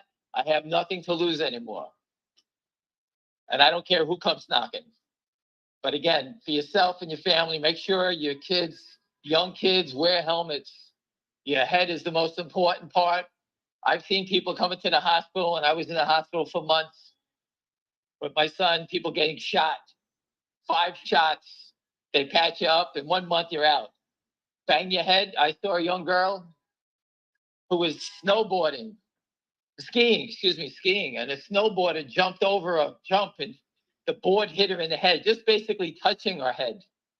She had a traumatic brain injury. She was in the hospital. She can't. She has blurred vision. It's just amazing. She can't walk. I mean, just horrible. Just from a little touch on your head. Ah, So I've seen the horrors of that. And, you know, when I see the stock market and I see everyone just trying to make a living by investing, putting up our money, investing, and then watch criminals just try to rob. It's remarkable that they have no, you know, I'm not here to sit here and wish harm on anybody, but it's a disgrace that they have nothing. And for those who don't know, that EKSO robot I always talk about, yeah. my son was in that robot. That's how I learned about it. That robot helped save my son's life by learning to teach him how to walk again because he had a stroke. So I know firsthand. And when I saw the stock get naked shorted, I screamed at the CEO, and I forget what year that was. So I know firsthand. And Lynn Partners destroyed ReWalk, RWLK. It's the same company, same type of company. They make a robotic robot to help handicapped people walk. I was in Philadelphia. You know how many people are handicapped that need to get into these robots, and they have one robot because they have no one that can actually work the robot. They need people to actually train to put people into these robots to walk them around. And they don't have the people because the companies are getting naked shorted and they can't afford the workers, trained workers that can do it. It's not just working a robot. You have to be able to deal with people that are handicapped. And it's everything I see is such a disgrace. And no one stops it. The FTC allowed this to happen. Their own family members could get a stroke. They don't even give a shit. No one cares. No one cares. So if you think a company like Palantir or this or that, that's what the CEO is a fool for what he said today. He had the spotlight to say it. Just like they're saying in India, Pakistan, South Korea, China. No more. The fraud is done. Think of what the hedge fund said in India. If you change the rules, we're not going to invest. Think about the balls of them to say that. We're not going to invest. We're going to go away. I told them, yeah, let them invest. If we catch you, we're going to hang you. That's it. You want to play dirty? We're going to play dirty. I mean, just think about how everything is just run like that. How do you escape it? What do you just go out there? Do you think that NVIDIA is safe? They bear rated NVIDIA down 100 points the other day. Right? Would they take out 10% in 30 minutes? They can do it anytime they want. I told you, let me make it short. I can destroy Apple in an hour. And everyone said, yeah, sure. Right? That's NVIDIA, the third biggest company in the world. 30 minutes. 30 minutes, they knocked it down 120 points. Anything else, William? There's one gentleman here who has a brain injury. He was in a car accident. It wasn't his fault, but he's crippled. He's in a wheelchair. So it's tough. I mean, this country, we have the brain power and the money to have cures, but instead they go to these plunderers, as Gretchen Morgensen calls them, and we concentrate our wealth with. Huh? Yeah. What? Go ahead. Go ahead. You were telling me that story the other day. You're Yeah. reading her book. Yeah. I mean, They have no rhyme or reason to steal as much as you can, and they act like they're doing the right thing. Then they donate money to the hospitals, and they put their name up on the building like they've done. They stole $3 billion. They donate 40 million, 50 million, and they're big celebrities. yeah. Even the Kramers did that. They donated to a hospital in Long Island. Right? He got an award. He donated money. Where was he getting the money to donate in the hospital? That band of gypsies can't operate a gas station. Mm.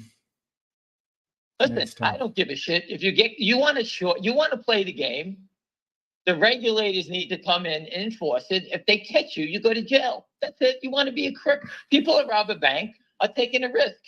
People that rob people take a risk. If you get caught, you go to jail. How is it the equity markets, you can just steal all you want and no one does anything? Hal Mintz is living in a $10 million condo in the most exclusive place in the United States, Fisher Island. I hope the fucking Haitians land there and throw him out of his fucking balcony. Because that's the lowest place. Figuratively. Yeah, throw him out of the fucking thing. Anyway, it's a disgrace. He stole millions. not 10 million. If he bought a place for 10 million, he spent a lot more. He stole a lot more. Of And they course. showed you one person put all the deals together. Hal Mintz, Lynn Partners, they work together. They all know each other. Hey, William, I'm going to do a deal. It's $20 million they need. You want to do 10 million? I'll do 10. Yeah, we'll short the shit out of it together. Okay, great. We'll put it in a certain account. We'll split it up. Okay, that's great. That's what they do. It's easy. Where are they hiding it? GTII, no matter what happens, you know, we're all pissing on the CEO. Hurry up. You got to hurry up. Listen, I don't give a shit. I don't care if the guy fucking dies, the CEO. Someone's got to settle the trades. This is years of going on now. They don't settle anything. How is the stock the same spot every day? Someone's selling every day millions of shares a week at the same spot. What they're doing, they're selling and buying it, selling and buying more settlement time. That's all they're doing. In the same spot. Everybody wants to pay 30 and everybody wants to sell at 30 every day. As soon as it goes to 34 cents, they push it right back to 30 cents. Everyone could see that. It went to 33 today. I turn around, it's off at 30 again. Just look what they're doing in TELO. I got to watch it all day quietly. The stock opened up. It was at 9. They were holding it down below 9. I told you, we know the guy that owns the 1 million shares, the whole vote. His friends have been buying it. My friends bought it. The stock was 9.99 when no one's paying attention today. They sold it down and crossed it. There was no bids there and crossed it at $5.56. $5.56 down $2. In 20 minutes, some couple buyers came in. It was 8 to a quarter again. And then they started pushing it back down again, back to 7. The spread in the stock was like $7 to $8 at one point. Now, if I owned 1,000 shares of the stock, there's no way I'm going to sit there. I paid 9 for it. I'm going to go sell it at 7 down $1. That's just the shorts on both sides of it. When there's no one around, the criminals are running both sides of the trades. Now, that doesn't mean the company's never going to go up, but you have to sit and watch the criminal activity while you wait for the stock to finally do whatever it's supposed to be doing. You know, they're working on extending our lives. Yeah, come to the hospital. See all the people that are taking out the back dead. You don't think they want to try it? People that are injured, this can help your life? Nah, we don't want that. We'd rather all die so that some short seller can steal $1 million. That's what this is about. And you tell me, how do you invest? How do you believe in this stuff? I don't know. Someone tell me on it, because, you know, I'm sitting here knowing that I know smart people that are behind the stocks that I'm in, or the ones that I follow. PLTR, I like to go on there and tell the CEO's an idiot for saying that, and go tell everybody to short the stock. And smack him in the face. Maybe he'll speak properly next time and tell it the way it is. Have some balls and say what it's about. You know, I don't know how these CEOs don't speak. They all know about it. I get questions all the time from CEOs, but I'm not my point to tell them to go do what they want. I tell them all the time, you want to be the CEO of $1 stock forever?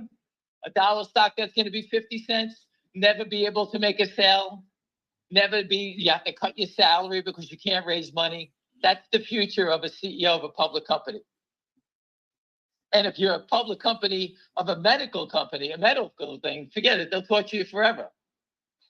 You got to deal with the fake stories, work 7 days a week, 24 hours a day while these guys attack you. And you always have to defend yourself. We didn't say that. We didn't do this. That's not true. And it's like you're talking to the wall. And the damage just gets worse and worse every day. So this guy's saying CRTD tripled since you told us not to touch it when it was $3. My friend is buying it. My friend bought all the stock. It's $9. What's my advice to you? Well, my advice to you is sell your stock. You want nothing to be around it. It hasn't tripled. It's garbage. There's 300,000 shares. He did a 500 for one reverse. Do you know what that means? Garbage. You know how much my friend is down $5 million. He's trying to figure a way to get back his money. You want to stay in the middle of that? Good luck. I don't want to be part of it. Well, and if you take 9 divided by 500, it's like 2 cents. So, Good luck. I'm telling you, good luck. I thought my friend said he break even at 15. I think he said he breaks even at 100. I think it is. yeah. Good luck. And, The CEO destroyed the company. I told you, he told big friends of mine, institutional guys, sell the stock. I don't want fast money in my stock. And the guys all said, fuck you. And they sold it. well, and he's probably going to do a deal with Lynn Partners again. So what are the chances that's going to work? He's done it. He already did a deal. He converted their debt into stock. Lynn Partners owned part of the debt in that company. He converted it into stock. I don't know how many shares they got, but that's what they've done. I don't want to waste my time talking about that. All right. I You would- know I the would- stock, If you gave me the money, I wouldn't buy it with your money. the stock FSR. Do you know that one? Frank, Sam, Robert? I don't know. No, I do not. Good, okay. A good listener just put it up. It's going up or something's happening. Celeste's father wears no, it went down. Celeste's father wears a helmet when he snowboards. 27 years of snowboarding. It's good to wear a helmet. Make sure she wears one. Riding a bike, skiing, snowboarding, dangerous, dangerous. I've seen the horrors. Everyone that gets a traumatic brain injury gets their head cut open. They take your skull out so your brain can swell. And if anyone's ever seen a baseball, the stitches on a baseball, that's what it looks like on everyone's heads. I was in a rehab facility and I saw 70 people like that. It looked like Planet of the Apes, for those that are old enough, where they cut their head out. I think it was Charlton Heston back in the day, when the apes did an experiment on him. Little did I know that I would see that horror myself face up front.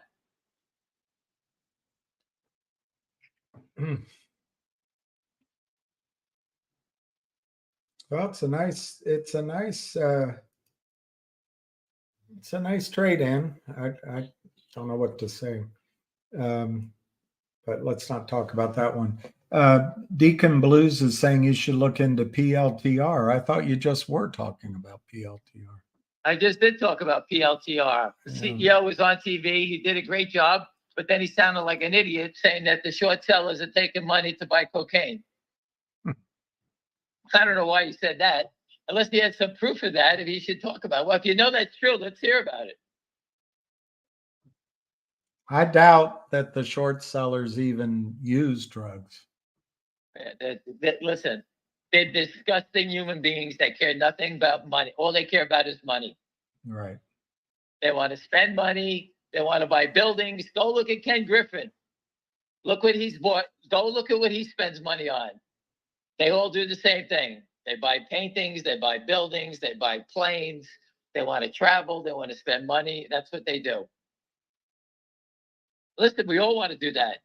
But these guys have no problem stealing and destroying and leaving. They're like a tornado or a hurricane. They just leave all the damage and behind them in the rearview mirror. It could kill us. As long as they make that donation to a hospital and everyone thinks they're wonderful people. Yep. And that's the SEC's fault. The SEC, the DOJ, they said they've been going after Andrew Left and the short sellers. It's been a year and a half since they made that statement. The DOJ is going after him. Andrew Left is living in fear. Andrew Left robbed so many companies, it's not even funny. Him and his friends looted everybody. I'm going back 30 years ago when he was Stock Lemon. I know people in Boca Raton used to tell me Andrew Left was going to attack this penny stock. He used to have a company called Stock Lemon. Then he turned over, now it's Citron. So he went from destroying small stocks because no one could defend themselves here with small stocks. And then they went after companies like Etsy. They could drive it down $60, $70. They could make a lot more money faster using options, buying puts, shorting the stocks, and getting the bigger players. So he moved up the ladder.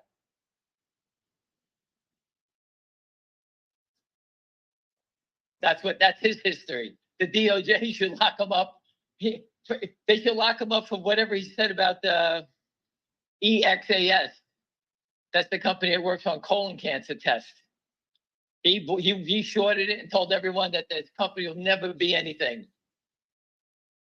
He even went on CNBC, even gave him the airwaves that they'll go after a doctor, telling him it wouldn't work. Not only did it work, it went to $130, and Bristol Myers took a stake in the company. And people used the test. I used it myself. And he couldn't care less.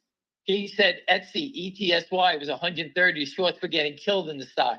He came out and said they were selling, someone's posting counterfeit goods on Etsy site, and it's a crime. That's what he said, Etsy. Selling fake t-shirts, counterfeit t-shirts, Etsy. It lost half its value.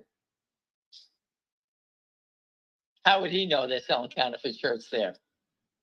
Go on eBay. You can find a counterfeit. Go look. And you can find one. Get out of here. It's a great story made up. And I wouldn't doubt if the shorts actually paid someone to go put counterfeit goods on there and then report them and say these are counterfeits. Yes, I'm sorry. They slapped the guy with a fine of $100,000 and they lost half the value of their company.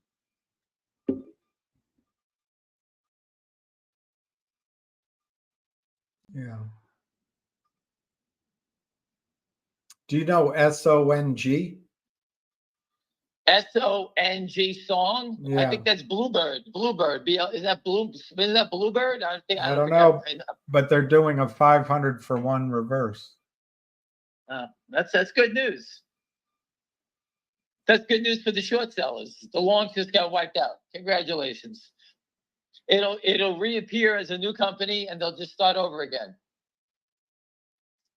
I hope everyone's following this. I got to make a playbill like a Broadway play. This is the second act. This is what happens after they rob all your money. It starts over again. Repeat, rinse. We just went through the matinee. Now we have to do the evening. We got to do it again. There you go. Do it again. Start over again. The people are suckers. They'll come back and buy it again as a new and improved version. Just like the guy told me, vocals now 9. It's 2 cents. Yeah, 0.019. Right. Good luck. That's what happens when you do it. He's trying to distance himself from the reverse. Start over again. Put out press releases that we're a good company. How did it get destroyed the first time? Who sold all the stock? Yeah.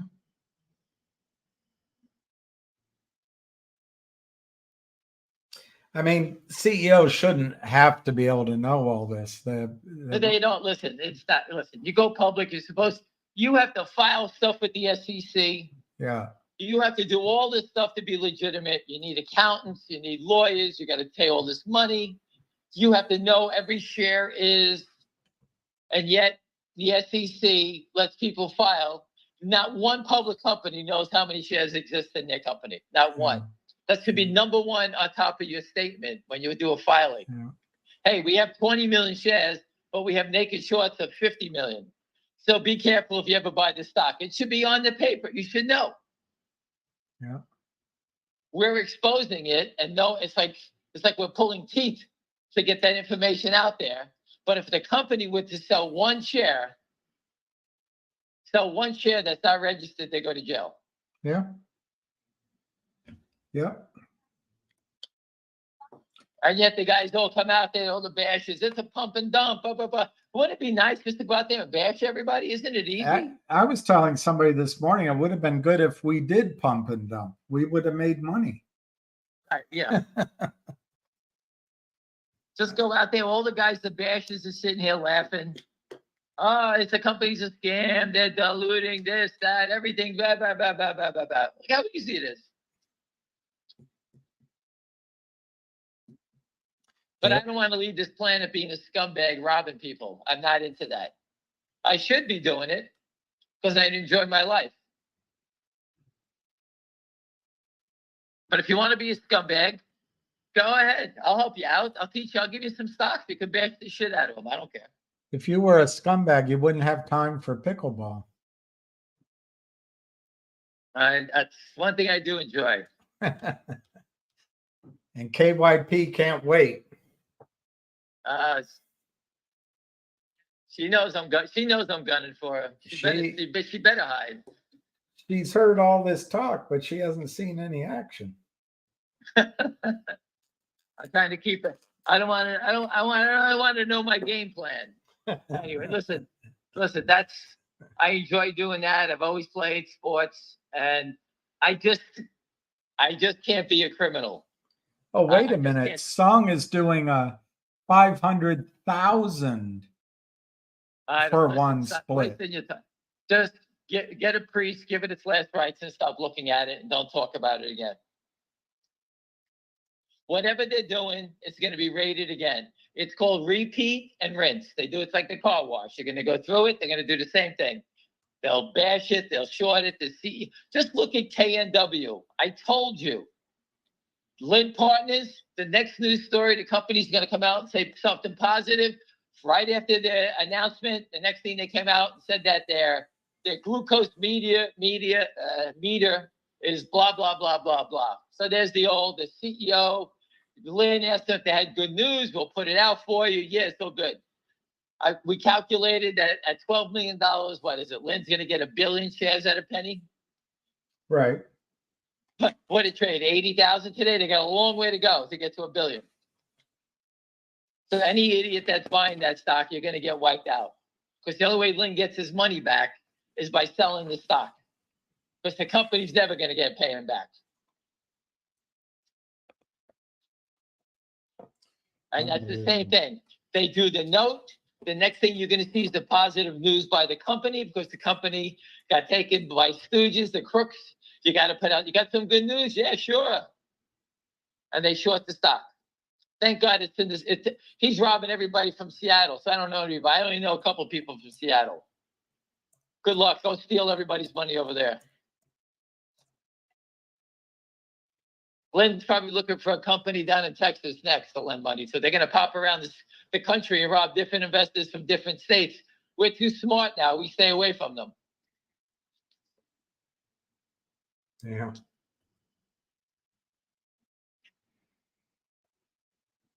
Any other questions? Good. Well, one guy's asking any update on Finger, any update on GDC. I've told you 50 times about Finger. William did the video. The CEO told you they're working on a major deal. It's in the video. Go find William's video online, wherever he has it on YouTube. It's on Twitter. It's right there. It's a half an hour. William and the CEO. And then he did another video after mine with another guy who is paid to do that. You know, he's a professional type.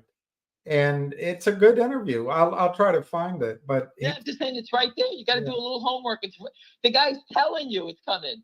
And if you just go back and look at the old videos in the news, they're doing deals with Munich Re, Pacific Life Re. I put a story up about, they said that in the New York Times, your car is reporting information back to the insurance companies. The data of your driving is going back to the insurance companies, and the insurance companies are charging accordingly. So if you're buy your new GM and they see you speeding, the insurance companies know that William drives fast. Instead of paying $100,000 a month, William's now paying $200,000 a month for insurance. And they said all the data, the difference between that and what happens in China, Finger Motion, they use the cell phones. And through the cell phones, they can tell how fast you drive because your cell phone is passing certain towers, and they can see whether you're an Uber driver, you drive a lot, short stops back and forth. They can tell if you're driving fast. They can tell if you buy cigarettes, you know, if they buy alcohol, whether you drink, whether you smoke, go to the gym, because everything's used with your phone. Finger Motion is getting that data and selling it to the insurance companies. And that's in China. $1.6 billion, 1.6 billion people. PLTR, Snowflake are working in the US with 300 million people. Finger Motion has 1.5 billion, the biggest market in the world. They are the leader in data in China. They've been given that deal by the Chinese government. It doesn't happen in a second. It takes a couple of years, but they have a couple of years behind them already. So now you got to look at it that way. So everything that's been going on, I've been here since December 2018. So that's 4 plus 2, 6 years already, 5.5 years, let's say. So all the things that have been happening I've been patient waiting for 5 years because I believe that the stuff they're doing is going to make the stock $100 stock. The gentleman I had lunch with the other day is an attorney. He did things in China. He says this stock is worth 1,000. I've been trying to get him on a call. I just haven't done it because he's bought railroads in China, and he says what Finger Motion is doing is remarkable. And when it does click and they start driving the revenue, it's going to be explosive. That's what he told me. I was saying 100. He's saying 1,000. Forget the short of 210 million and the 2 million real short that's in the stock. That's only going to make it really go once it starts. This company's not going out of business. They got 15 million, 17 million in cash in the bank. My friends funded it. My friend gave $3.5 million to the company at $10 a share. For the gentleman that just asked that question for an update, the stock is $2.30. My friend paid 10. 10. He gave him $3.5 million. Do you think we're not paying attention? I think that should answer your question if we're paying attention.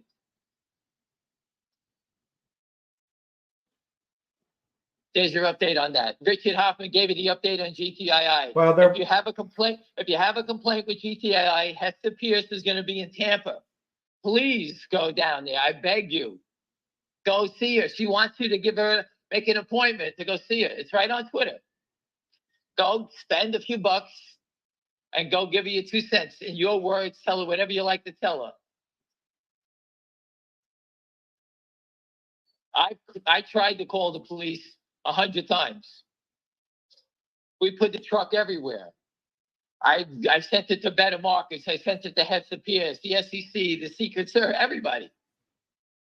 I can't force people to get arrested. Do I believe it's going to happen? Yes, but not. We all want it done yesterday. Trust me, I wanted it done 20 days ago, not yesterday.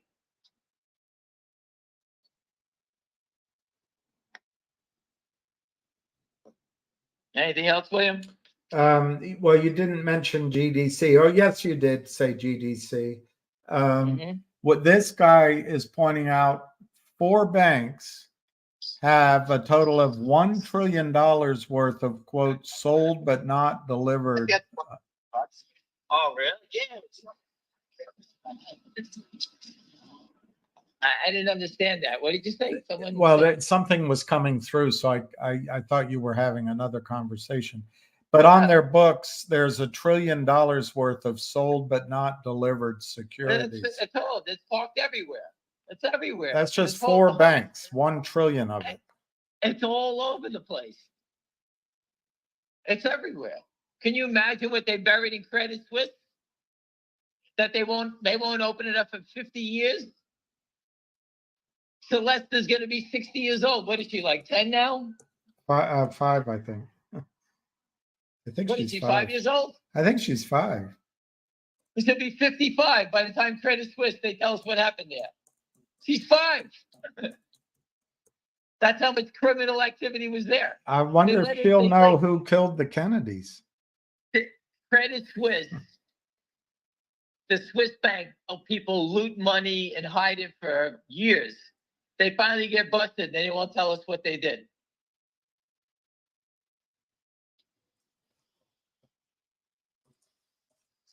Unbelievable.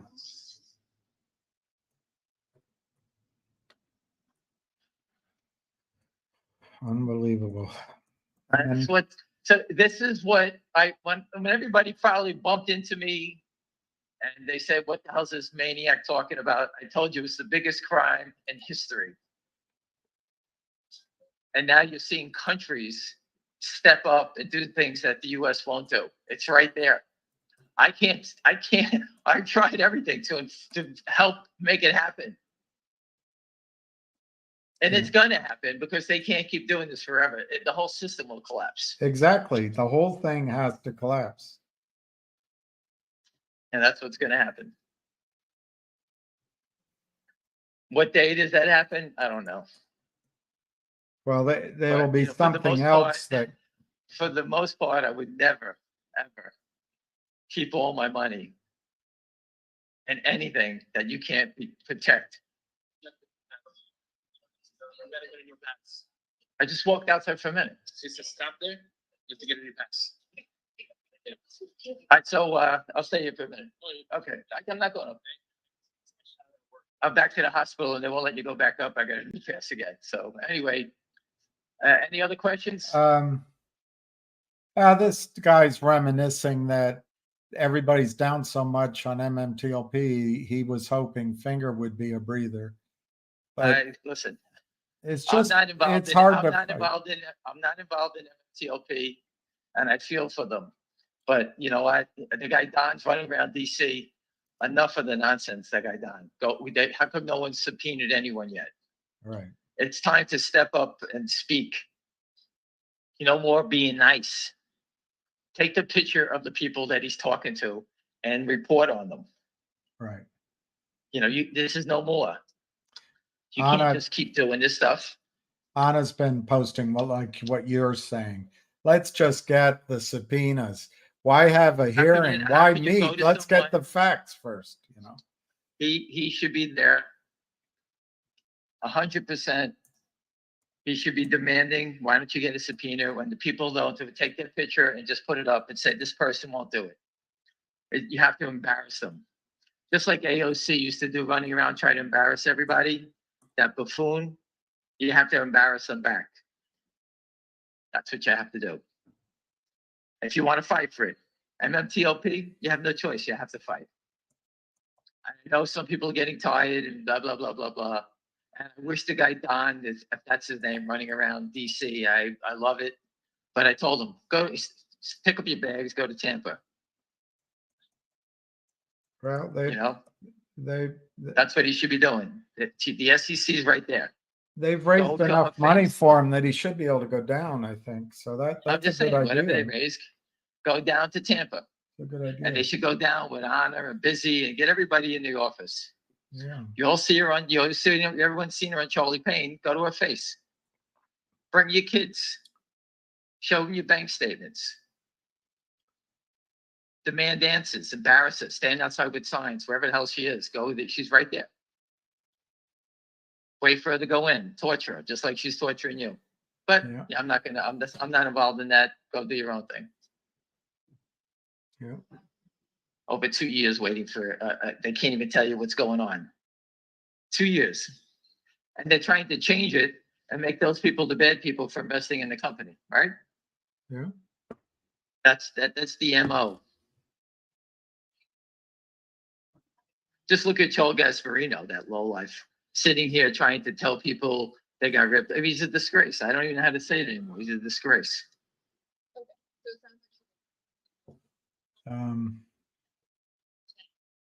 If other countries are cracking down, will that affect our markets? I don't know. I hope our markets gets destroyed. I hope everyone's pension gets destroyed. So all the people that think it's a joke that we've been fighting all these years get to see what happens. What happened to my money? Yeah, good luck. And I hate that. I want things to be good. But at some point, you can't stand it anymore. Everyone I talk to, I tell them, take your money out every day. Take a little out. Every time you see a rally, get more of your money out. Get it out, get it out. So many people are sending prayers and thoughts for your son. Thank you.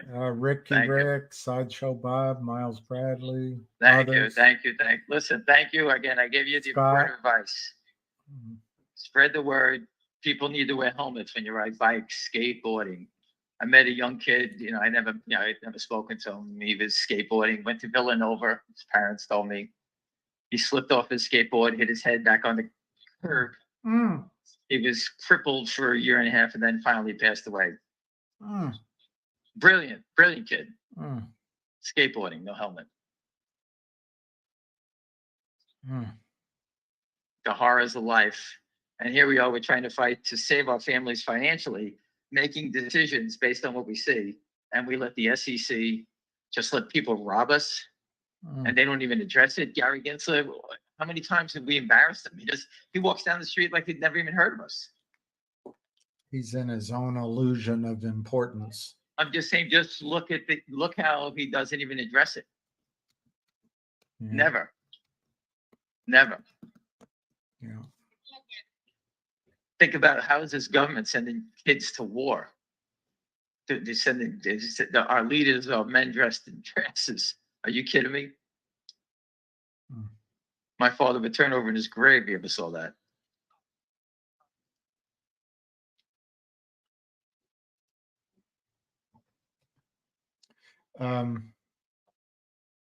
I don't see any other questions, but we can talk about other things or same things. Yeah. Well, listen, I'm going to go back and finish my day. But again, keep your heads up. We'll keep going. But our group is a small group. In this world, we focus on what we do. We don't drift to other places. I'm not drifting. I follow whatever is here. And, I'm hoping for opportunities that you can make money in different places. I don't have the funds to keep doing it anymore. I put my bets in and that's it. But, I can't, when things are not moving intraday, there's nothing for me to say. I can't talk about GTI trading at 29, 30, 30, 31, 30, 29. I can't do it all day long. It's complete fraud what you're watching there, complete. And the SEC allows it. That's not normal trading. That's fraudulent trading. Finger motion, the same nonsense. It goes up, they wash trades, and they push it back down. Every day it's the same trading pattern. Trying to steal a penny here and there. That's all they're trying to do. Create the illusion of volume.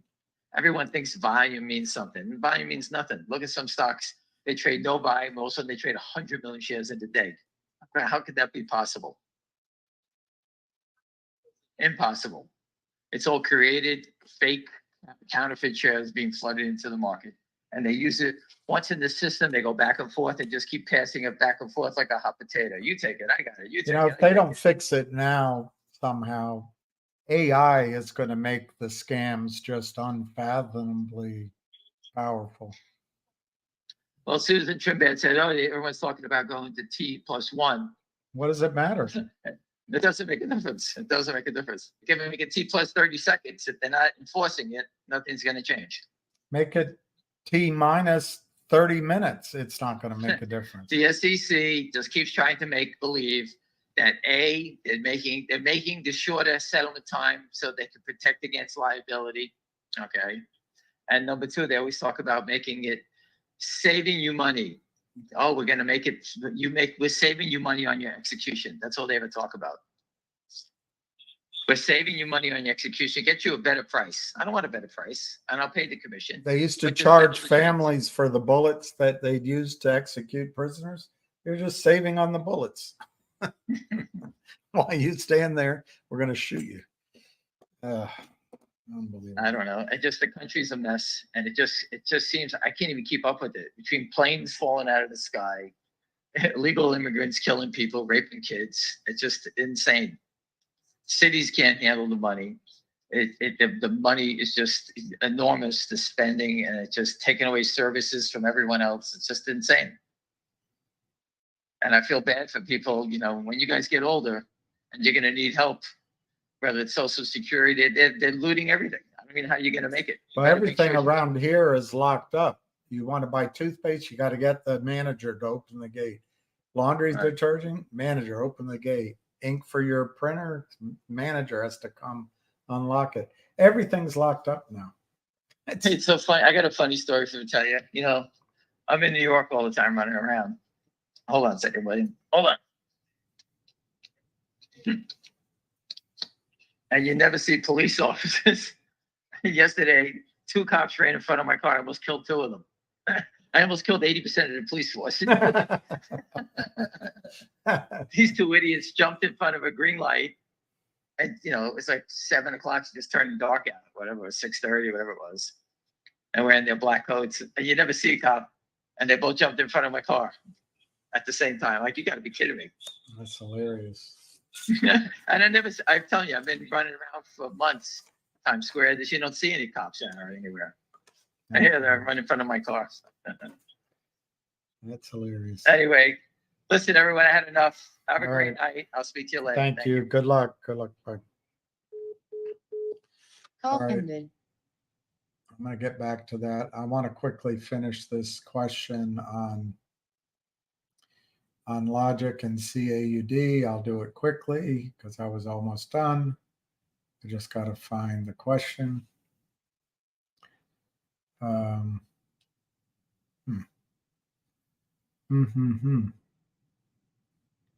Well, here, thanks for the earnings. We'll look up the earnings. I would imagine they're not very good. Let's see, 3 down. That's not bad. It's not bad. I thought they'd be worse than that. That's pretty, I mean, that's not bad earnings, considering what they went through.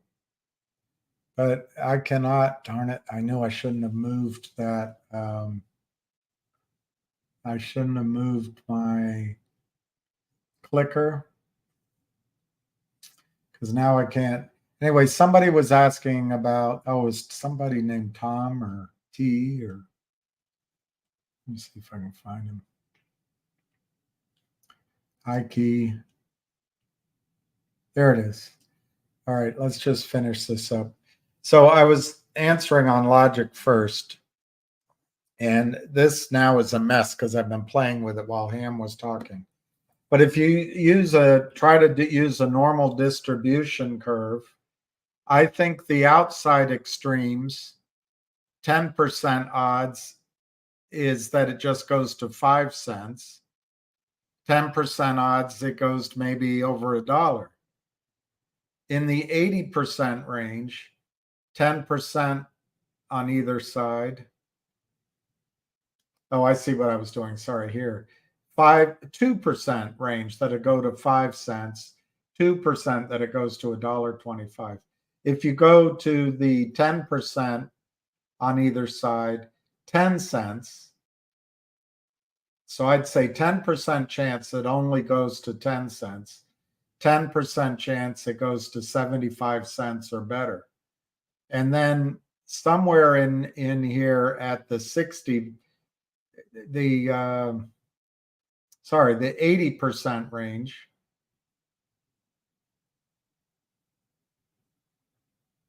Anyway, that's not right. The 60% range, where there's 20% odds on one side and 20% on the in between is 60%.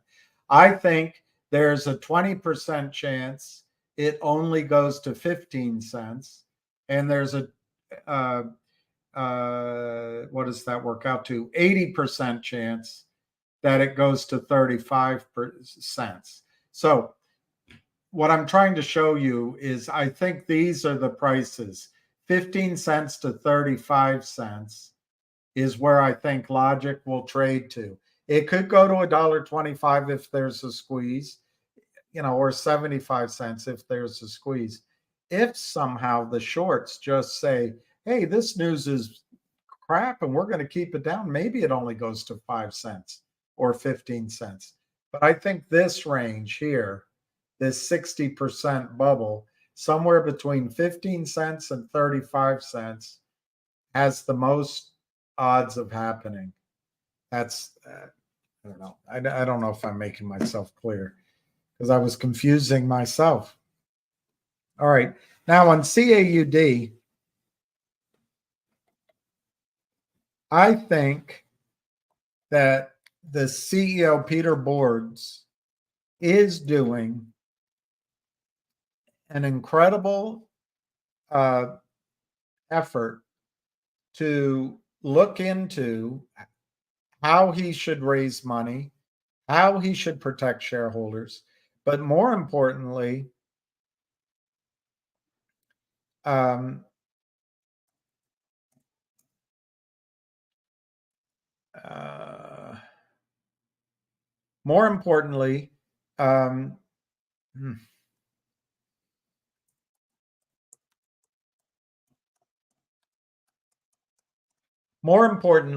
his team that he's building is incredible. And they just acquired this French company that looks tremendous.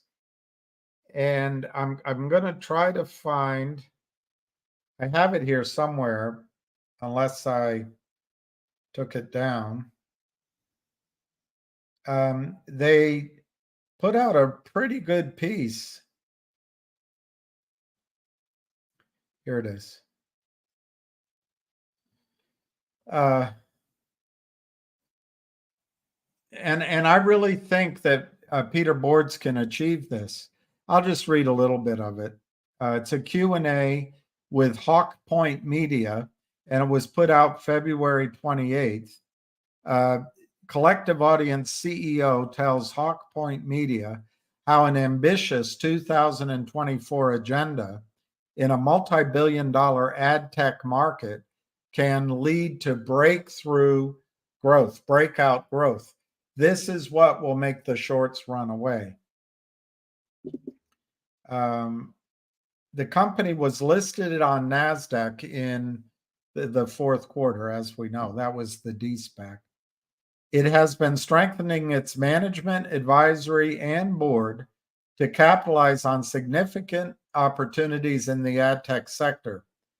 Collective Audience introduced a new, open, interconnected, data-driven digital advertising and media ecosystem, which eliminates many inefficiencies in the digital ad buyer and seller process for brands, agencies, and publishers. They also provide sought-after visibility, complementary technology, and unique audience data, which drives focus on performance, brand reach, traffic, and transactions. To get a better perspective, Collective Audience intends to capitalize on opportunities in a sector estimated to be worth almost $1 trillion in 2023. And they have this interview. First question. Your company debuted on the NASDAQ in Q4 last year. What's happened? Peter Boards answer. It's not an understatement to say a lot. As investors know, we commenced trading on the NASDAQ following the completion of the business combination of DLQ, a former subsidiary of Logic Inc. and Aubrey SPAC One Inc. The combined market cap of those entities was roughly $64 million. Since then, Collective Audience has added what can be best described as an all-star management team. I agree with that. When you read it, from Elizabeth to the guy, trying to think of the guy he has with him with the dark hair, and Peter, they just have a great team. All-star management team, including stellar advisory and board members.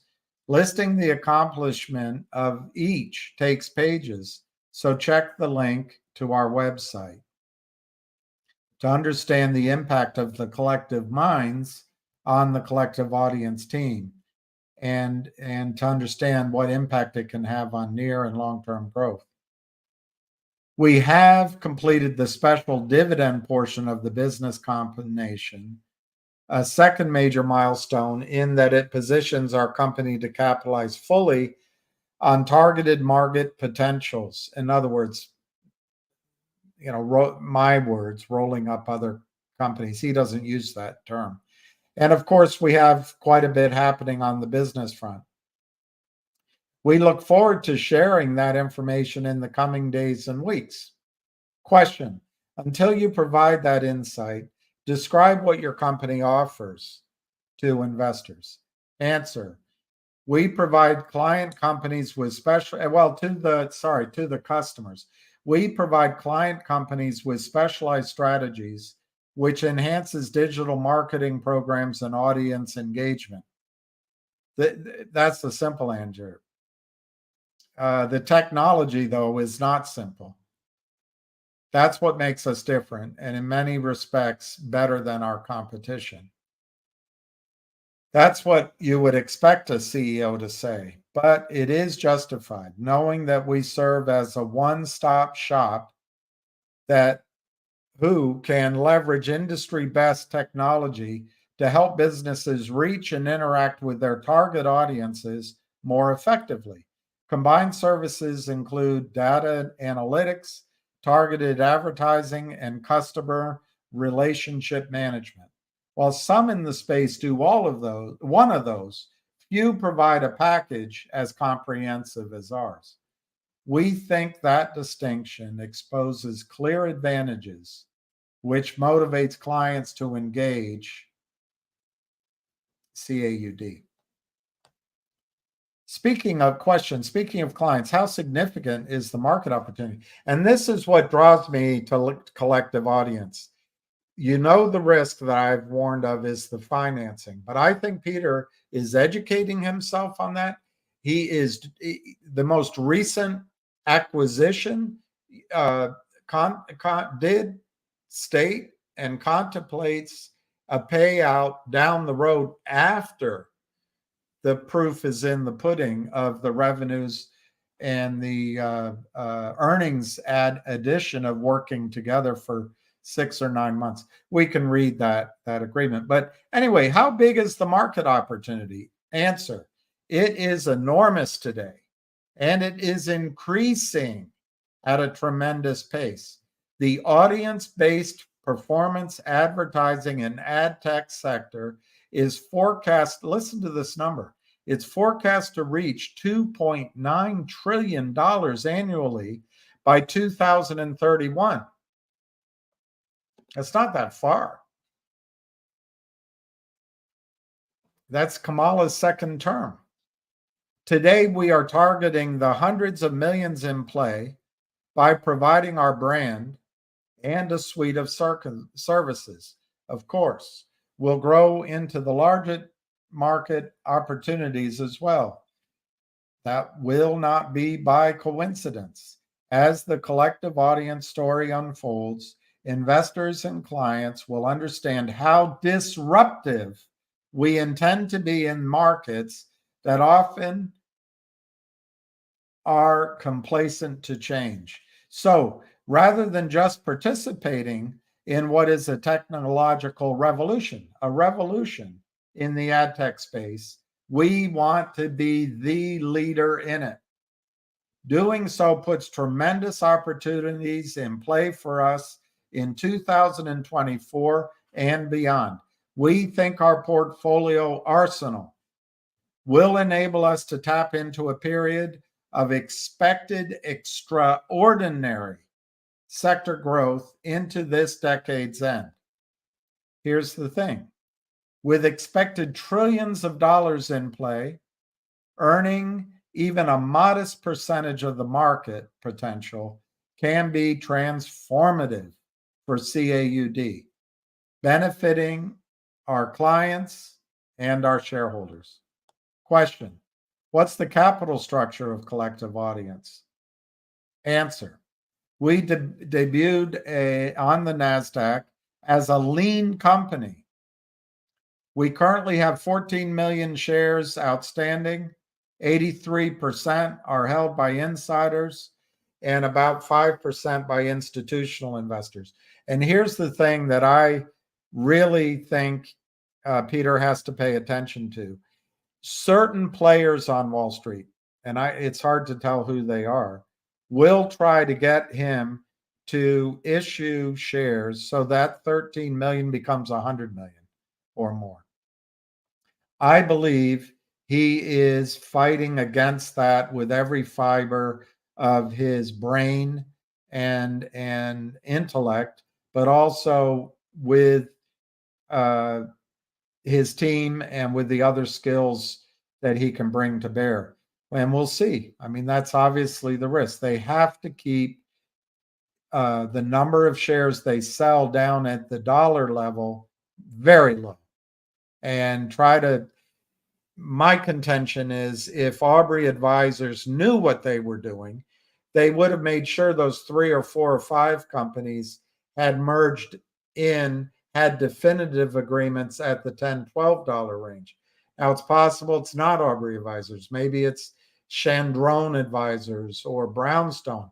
One, somewhere in there, someone should have known if we leave this as a loose end and the company goes into its de-SPAC with no money, what are the plunderers going to do? And we don't know who the plunderers are. As I've said, I've been assured that Aubrey advisors are really good people. But the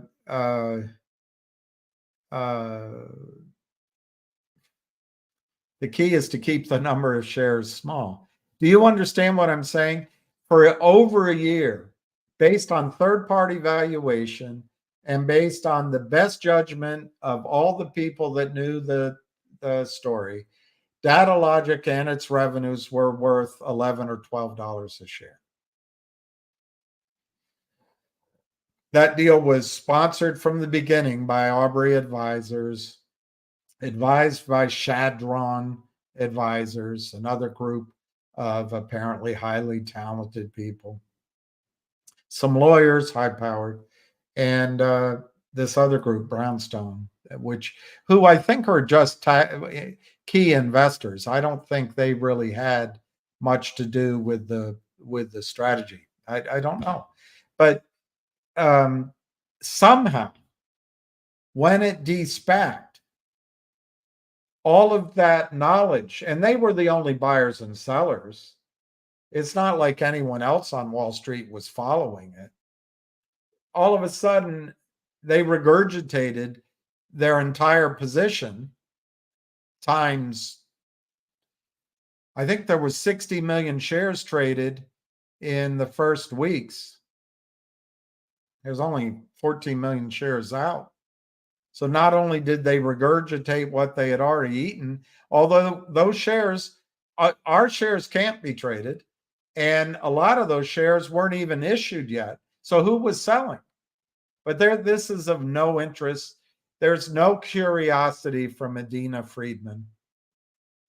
She is the least curious CEO of a major institution I've ever heard of.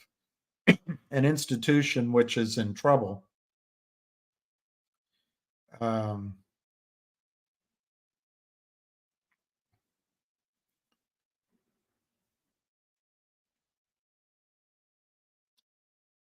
Anyway, so by getting the stock from $12 down to $2, down to $1, they now, to raise the money to get these deals done, whoever it was, and we know it's not Aubrey Advisors, we know it's not Shadron. These are apparently all really good people. So who was it? You know, the Grinch that stole Christmas, who sold 60 million shares when at the time there were only 8 million extant, and of those, none were available to trade. Hey, there's systems in place. Really? So they sold 60 million out of nowhere. My contention is, and it's, you just got to know it. Somebody sold 60 million shares that do not exist. Is it 50 million? Is it 40 million? Is it 70 million? Who knows? The numbers should be transparent, but they aren't. Well, they sell them from 38 down to under $1.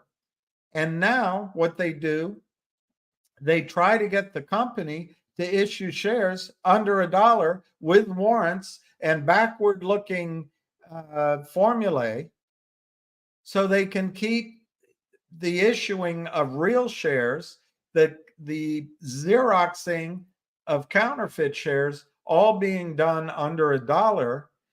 And therefore they can lock in, I don't know, $100 million, $80 million they took out of the market cap that belonged to you and me.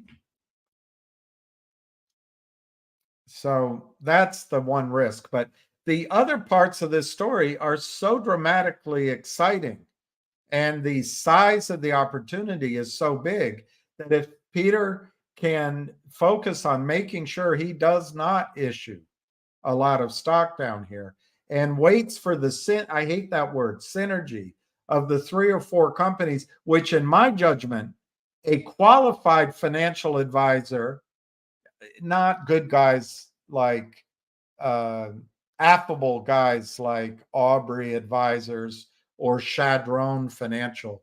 These are just good guys. They really didn't understand what they were doing. But a qualified financial advisor raising money, an investment bank, would say, you know what?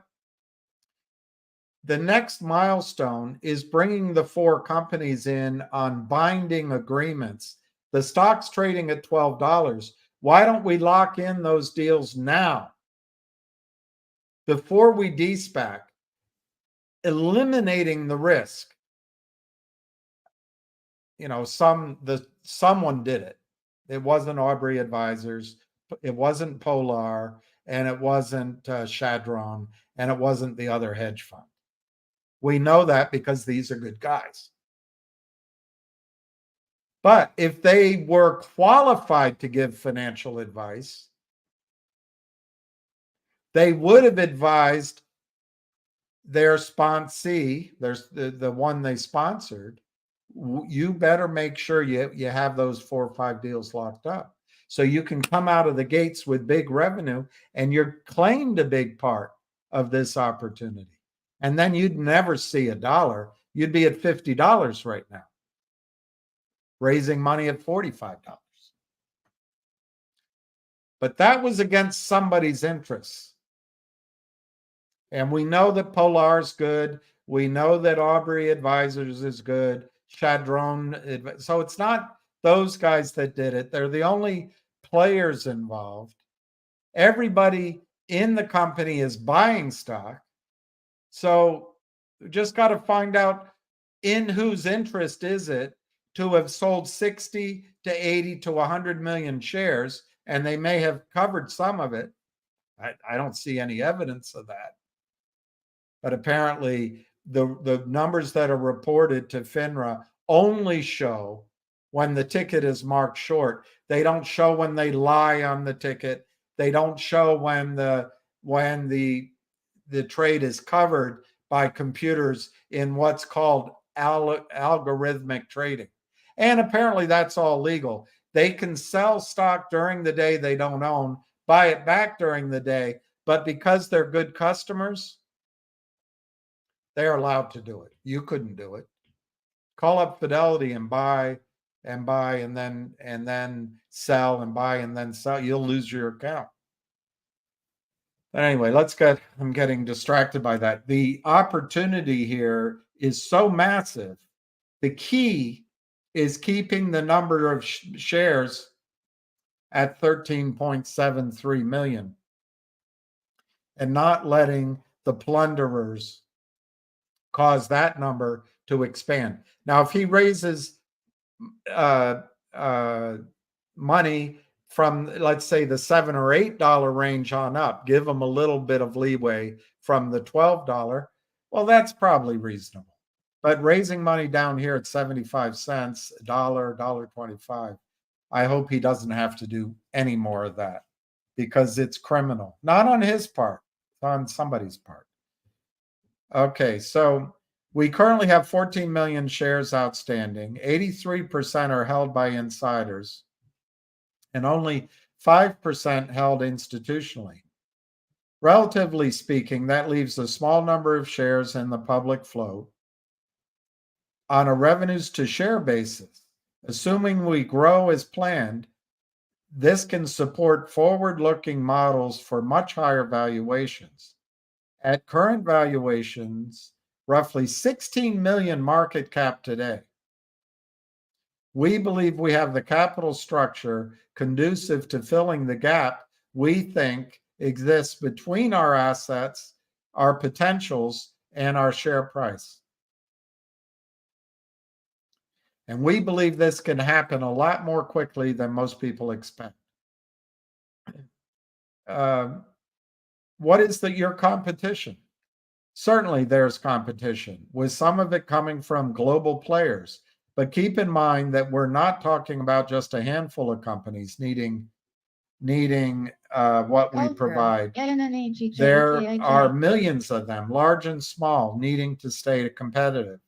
Many of those lack the technical or financial resources to remain relevant in the changing landscape. So there's plenty of business in everyone's crosshairs. We intend to lead.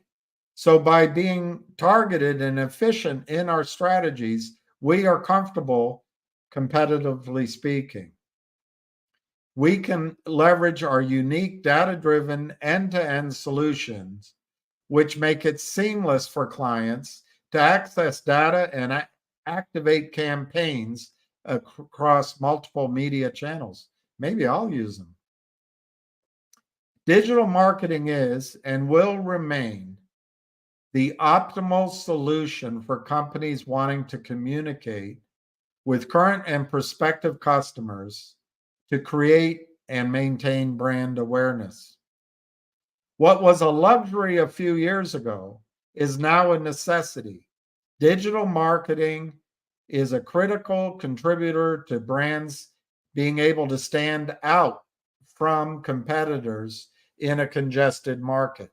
We provide that ability through a holistic self-serve ad tech platform, giving them a data-driven, AI-powered system which enables them, brands and agencies, to advertise across thousands of the world's leading digital media and connected TV platforms. That is crucial to doing business today. Keep in mind that every day billions of eyes are glued to one type of device or another, billions of eyes. That has led to significant ad tech spending, which many companies target their customers' time spent on the multitude of social media platforms. This has opened the door for ad tech providers like CAUD to provide clients with programs allowing them to reach demographics through new forms of retail media, connected television, e-commerce channels. We have positioned ourselves using cutting-edge technology to give customers the tools to bring their audience objectives to life quickly and effectively. That is the value driver for us and for our clients.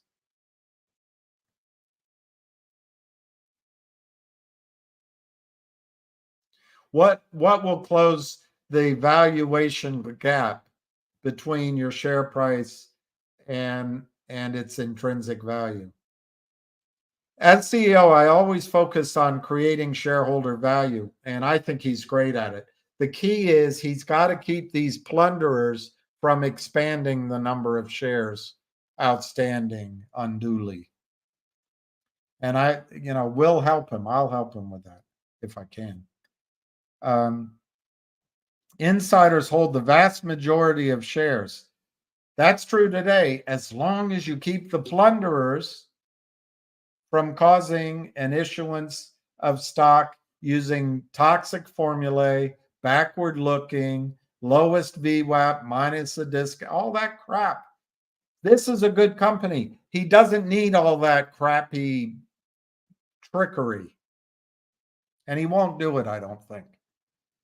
I don't think he's going to do it. Insiders hold the vast majority of shares, so interests are aligned. Yes, as long as the plunderers don't cause a massive unknowable expansion in the denominator. And that's what toxic, poisonous formula do. But I think he's going to stay away from it. Markets can be erratic, especially for newly listed companies who are being introduced to those on the institutional side of the business. That's another key thing here. He's going to bring in institutional investors. A lot of these other stocks we talk about don't have that. But he's got that kind of following. We have added assets, assembled a stellar management and advisory team, and we provide a platform to clients which is unrivaled. Combining that, we expect to earn a more appropriate valuation as investors become familiar with who we are and what we do.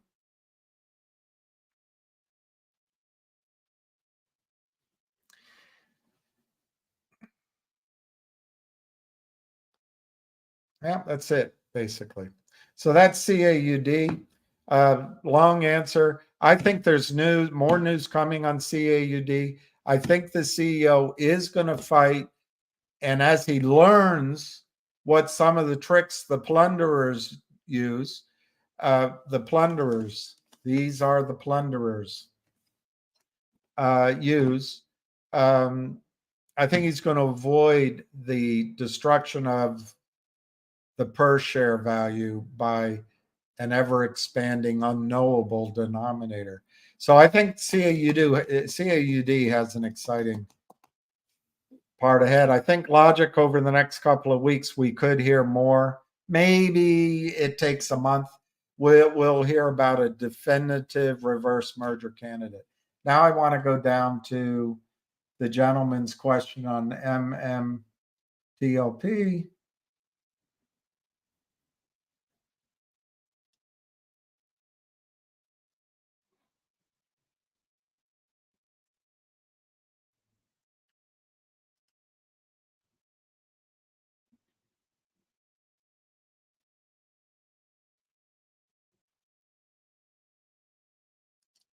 Well, I agree. It's up to 10, and he was pretty specific on Twitter about what he was going to do. He was calling people last chance to get in, and I hope you made some money on it.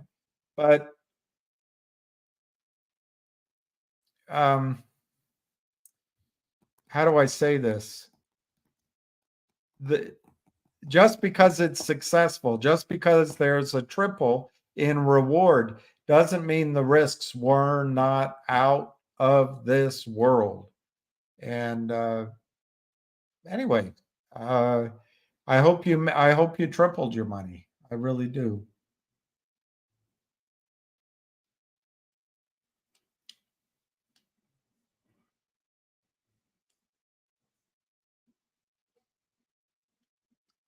Okay, this was your question, but there was somebody else asked about MMTLP.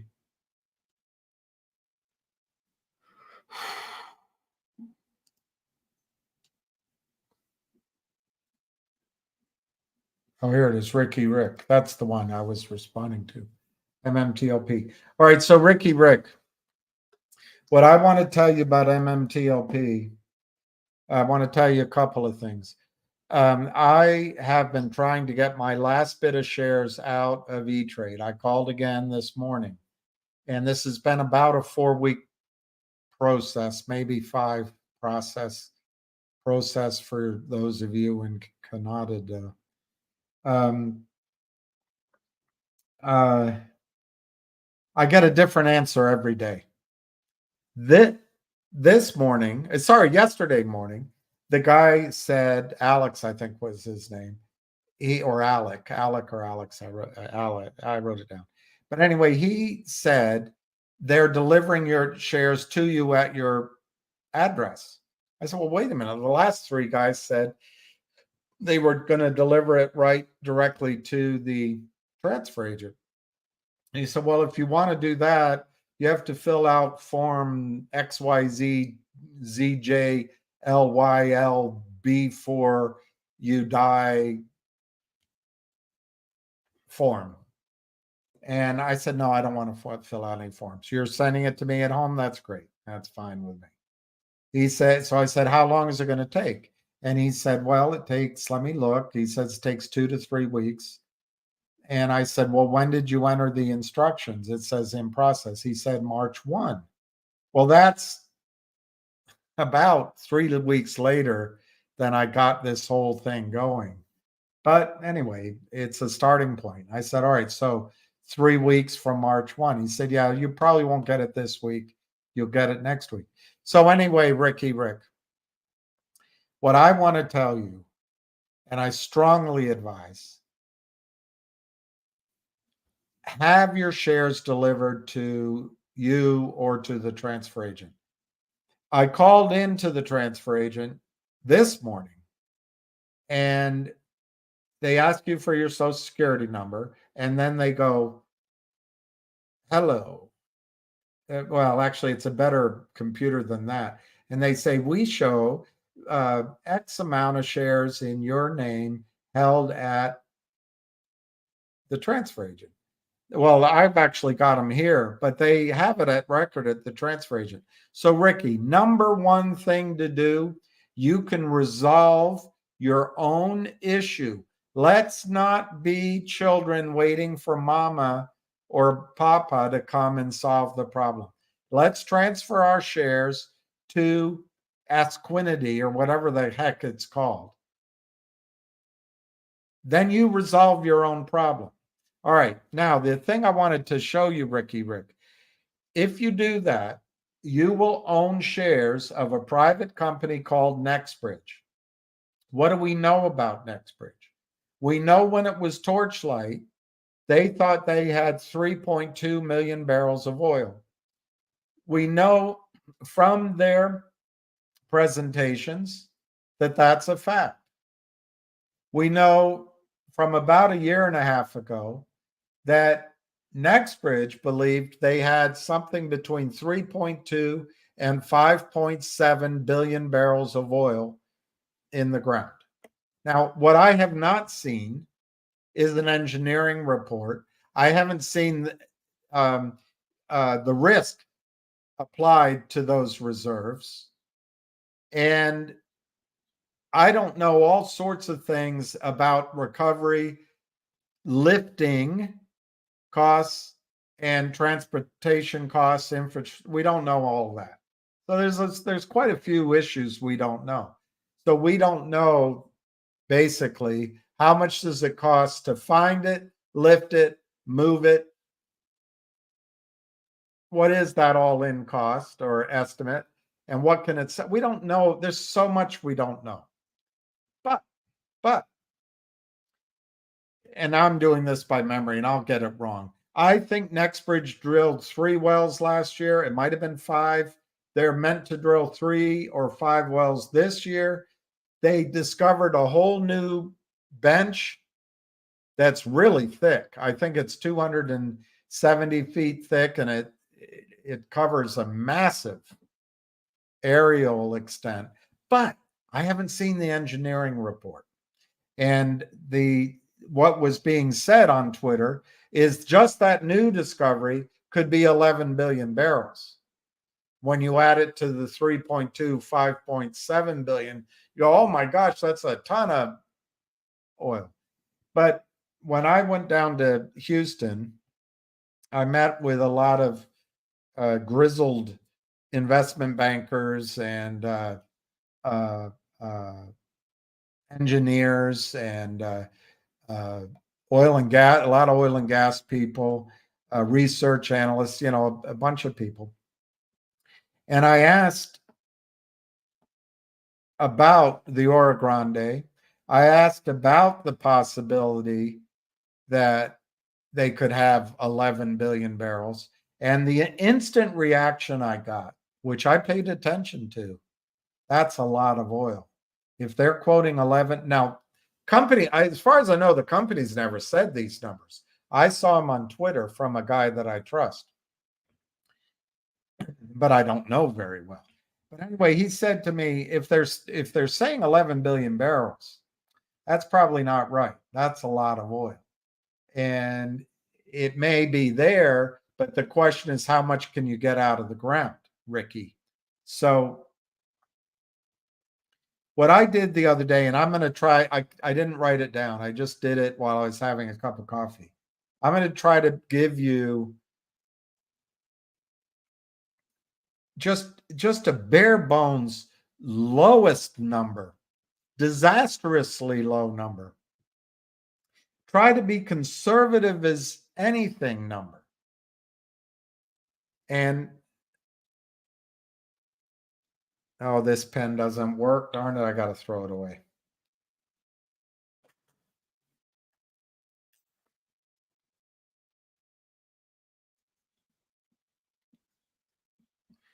And you know, you could even take this lower than I do if you want.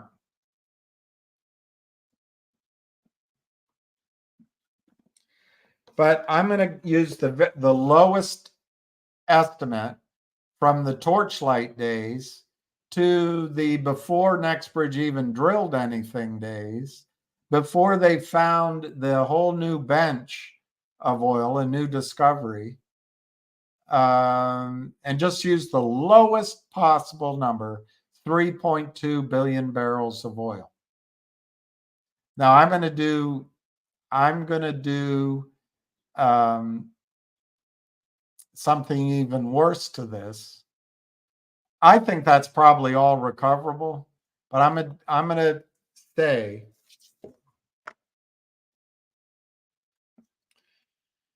I'm trying to be really mean to this number. Really, really mean. So should I use a quarter or a third? Let's say that it's only 25% recoverable. Good Lord. I'm haircutting this so badly. We're going to come up with a terrible number. I have no idea what number we're going to come up with. Okay, so 3.2 billion times 0.25 equals 800 million barrels. Recoverable. 800 million recoverable. This is so puny. This is so low. But we'll do it. We'll take that, Rick. Now, because I'm being so cruel on the downside, I'm going to use $30 as the price.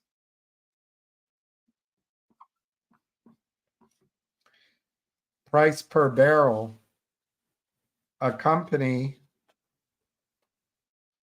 would pay once that 800 million barrels is proven up as commercially recoverable. I'm going to use $30. So I'm going to come up with such a low number here. You're going to be so annoyed with me, Ricky. I'm going to come up with such a low number.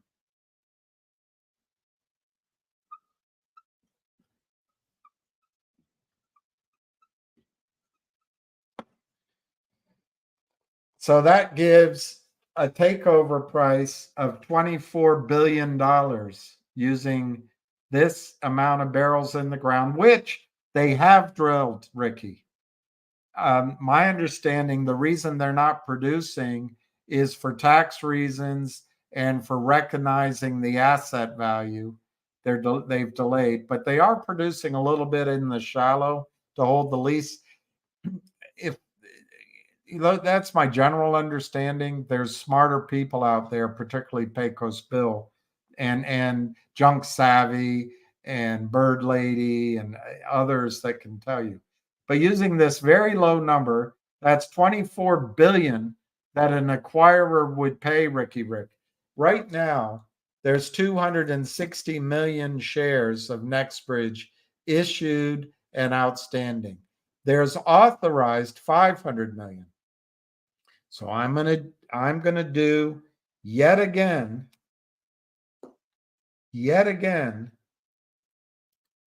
I'm going to be cruel to this number, and I'm going to divide it by 500 million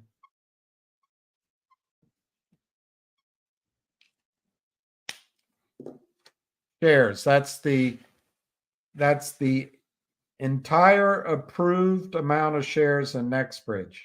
So I'm going to take 24 billion and divide it by 500 million shares. 500 million shares. There's only 260 million that are currently issued and outstanding, but let's use the full thing.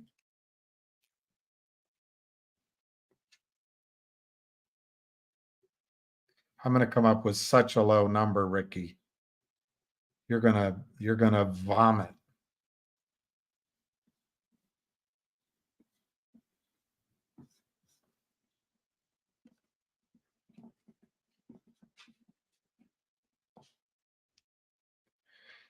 So Ricky, it's $48 per share. $48 per share.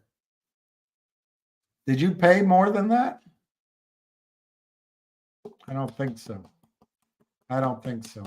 I've tried to give as conservative a starting point, and then I haircut that, and then I came up with a number and I haircut it again by using the fully outstanding number of shares. Look, if they go from 260 million shares to 500 million, they're going to be raising that money either to acquire more reserves or drill more reserves, prove up more reserves. So I'm being as conservative as I can be, Ricky Rick. And you're saying you lost so much. My proposition to you is get your shares out of your brokerage firms. Get your shares out of the congresswomen, out of the senators. Get your shares away from the judges and the lawyers. Get your shares into Nextbridge. Do that. Do that.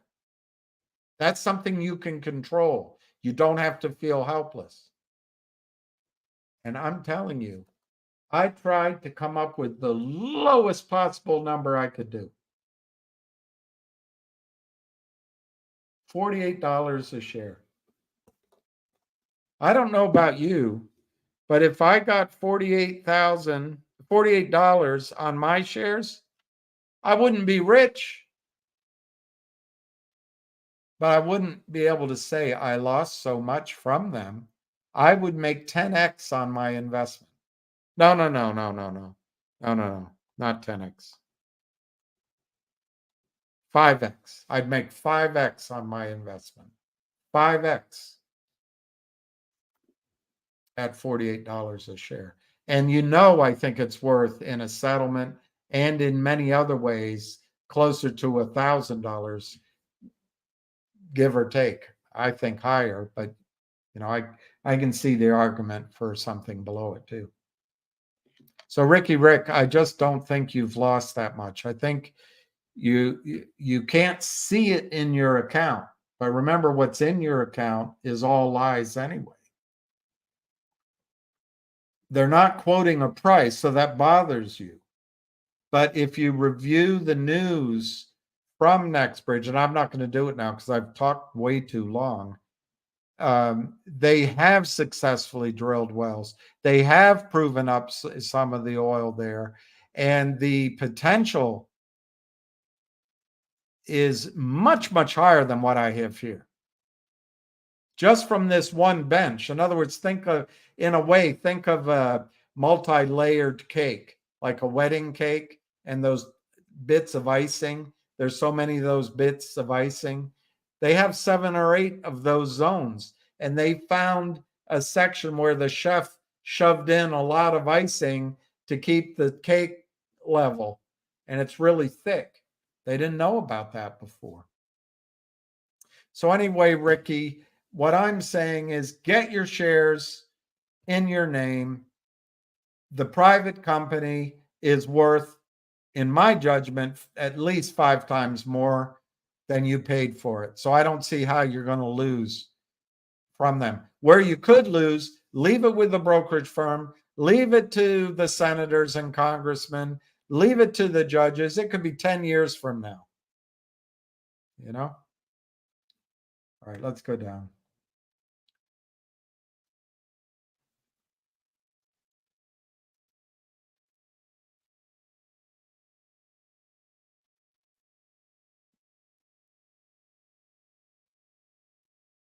Do you speak Chinese, La Ligia? I don't know what a Boost Mobile company is. It sells minutes. You know that already. You know that. And he probably wouldn't know anything about some of the other stuff. Low tier. I don't know what he means by low tier. It's not Alibaba. That's true. Nothing moves without government okay.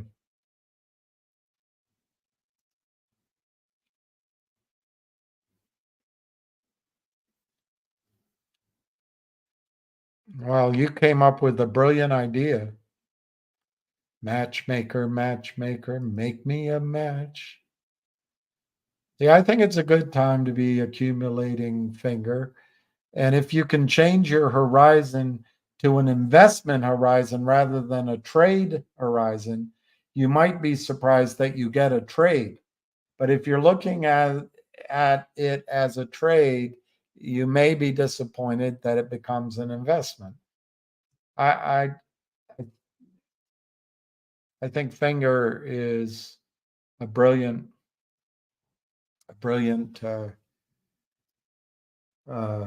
longer term play that could become an excellent trade. ZJYL, nothing's changed. They short, but I did hear that the float is 21.6 million shares and that this one group controls or owns 25 million shares. So and then you're going to look it up to check if I'm telling you the truth. When you look it up, you'll see a bigger number as the float, but you got to remember that 80 or 85% of that is held by insiders. They can't sell. So 21.6 million is the effective float. This one small group of investors own 25 million shares.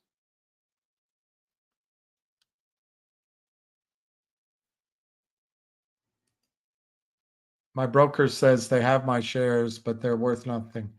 So Ricky Rick, are you a real person? Did I just waste my time? That a brokerage firm wouldn't tell you that. They wouldn't tell you that. They don't know the worth. So Ricky, you're one. They just wouldn't tell you that. They're not priced because NextBridge is a private company.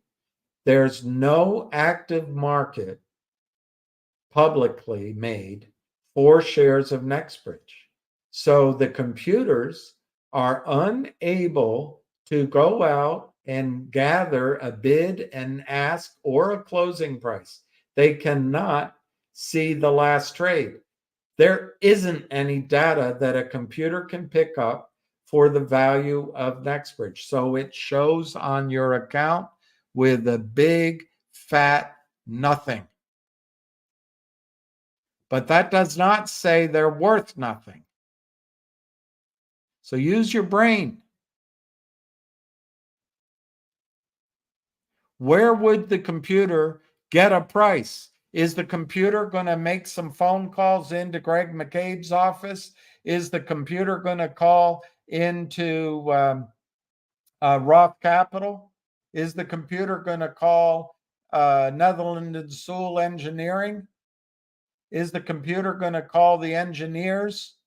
Is the computer going to go into the Texas Railroad Commission's website and find out what each of those 15 wells actually reported to the state that they hit and discovered? It doesn't make sense, Ricky Rick. Of course, your statement says zero because they don't trade. Are you being obtuse on purpose? Or am I? I don't know. Maybe I am. You don't have to believe me. You don't have to believe me. I just tried to do for you, Ricky Rick, the lowest, the worst, the dead, daggum, awfulest calculation of what NextBridge is worth per share right now. And I admit, I could be off by a lot because I don't have all the data. But if you want to spend your nights saying to yourself the idiocy that if your broker told you this, you should fire your broker. The idiocy that the account statement says they're worth nothing, therefore they're worth nothing. If you want to do that, go ahead and spend sleepless nights. Otherwise, Rick, you can look up at the NextBridge website all of the news they've announced, all of the progress they've made, and you can try to do your own arithmetic and come up with a number that shows that the shares have value.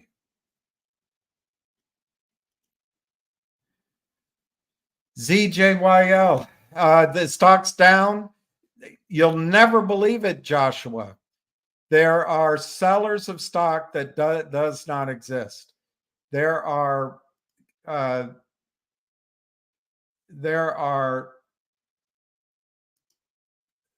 sellers in size of stock that has not been located, that has not been borrowed, and that has not been delivered, and it continues every single day. That's what's been going on in ZJYL.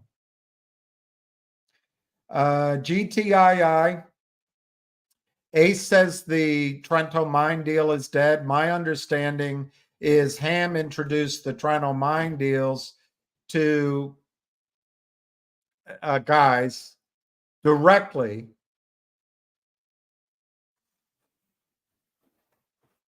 to get something else done.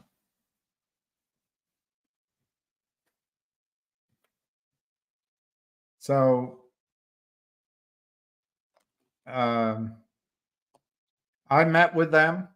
We were working together, but they got through to Ham, and Ham just short-circuited it. And hey, great, good on them. But I think it puts GTII in a difficult position. That's my opinion. But I don't know.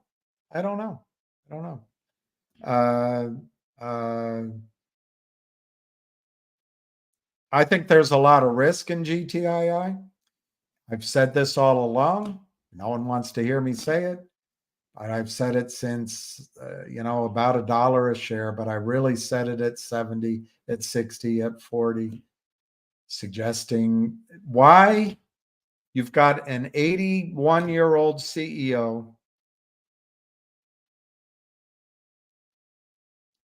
who believes he has the talent, the brain power, the knowledge, and the skill to take a shell company into the brave new world of either mining, and he should be around for the next 20 or 30 years to get that mining company fully fleshed out, or he has a lot of knowledge and he's excellent at the computer skills necessary for artificial intelligence. So he's going to, with his tremendous skill level at age 81, he's going to lead GTII into its future.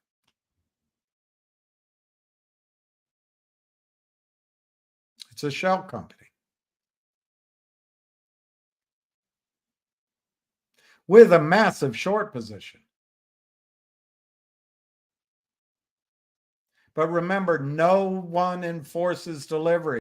No one enforces delivery. So the more time that goes by, the criminals, starting with the Kramers and their 6 or 7 investors, then to Alpine and John Hurry and his Richie Rich wife, more time, more profits. So anyway, now the good news for GTII, it's always the same. Do I always have to say the same thing over and over again? Alpine is taking rather unique arguments into court to forestall its demise. That's been going on now for 18 months, roughly, I think. I think it can go on for many more months, but it can also end at any time. in black and white, the NSCC said that Alpine is deficient because of a mass. They didn't use the word massive. They said a large short position in GTII. Does it help you to hear that again? If Alpine goes down, GTII could shoot up. The FBI is investigating it. Lawyers are on top of it. If settlement is enforced, the stock is going up.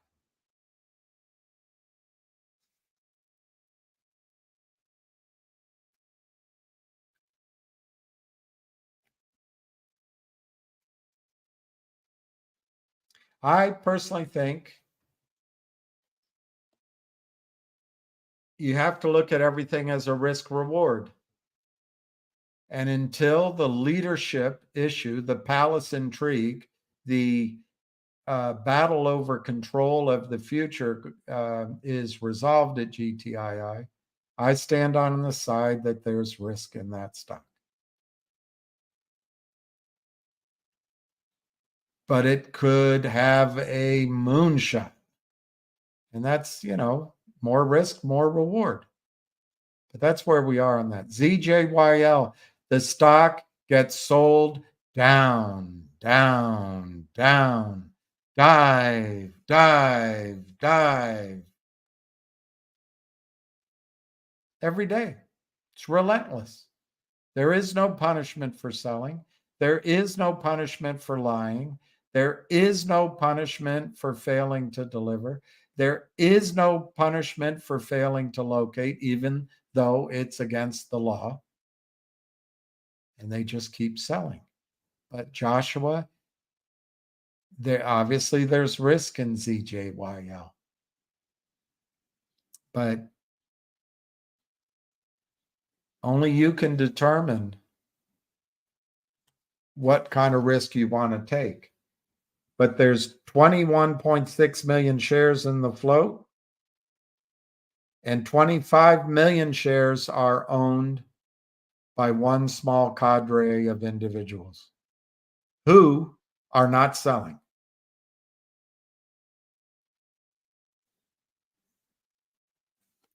I would guess that ZJYL is going to move up after we all are done staring at our navels and we get worried and concerned. Maybe we sell out. But I think ZJYL is going to move up. And I think it's going to happen very soon. Wow, Jeff, 50,000 shares. Let me see what 50,000 shares times 48 is worth. If I were a rich man, all day long I'd do. If I were a wealthy man. You're going to be rich. I think you already are rich, Jeff.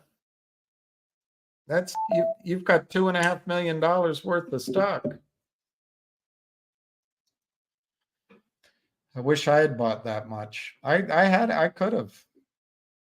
But I didn't listen to my friend when he told me it was under $1. We know Rich Masterson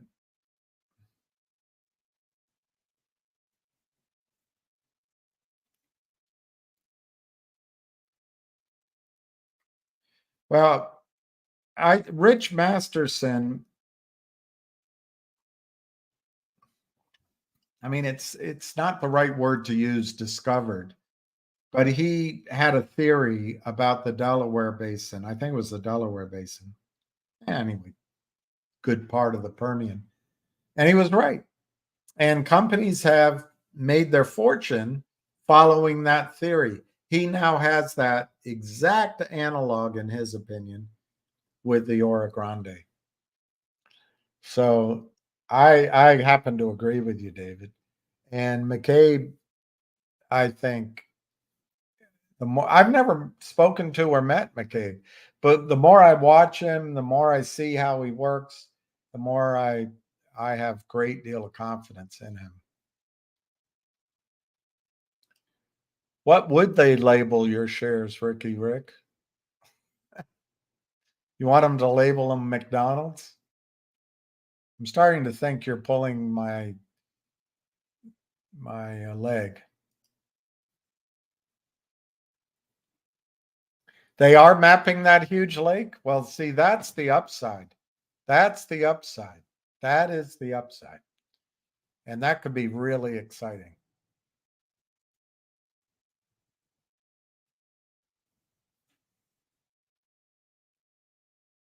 I'm going to ignore that. It doesn't make any sense.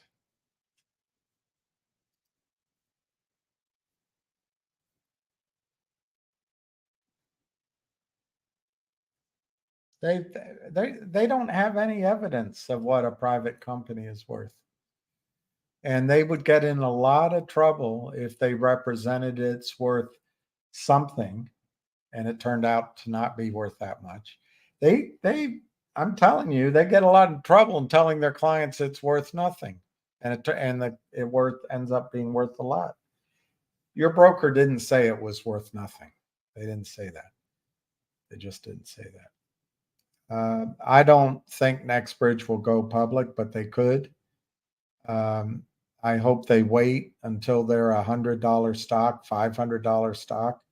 If they go public now, they're just inviting the plunderers to move the naked short positions over into their name. So I think Greg McCabe will not go public. Oh, I see. You have big losses on MMAT. Yeah, that's interesting. I didn't think of that. Unfortunately, I don't think you're going to make those back.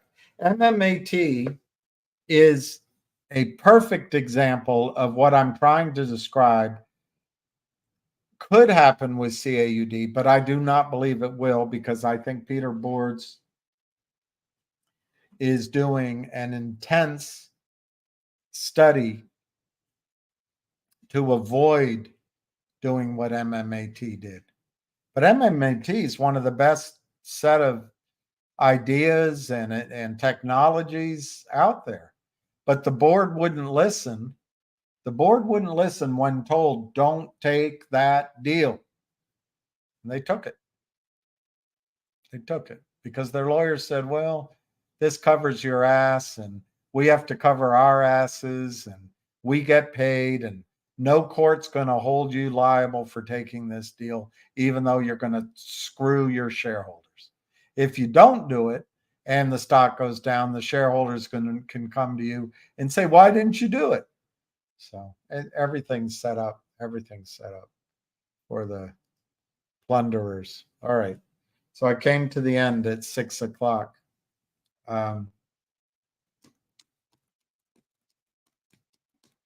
I don't know if that was a good call or not.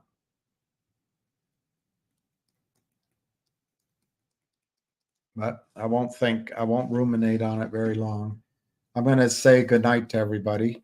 6 o'clock. I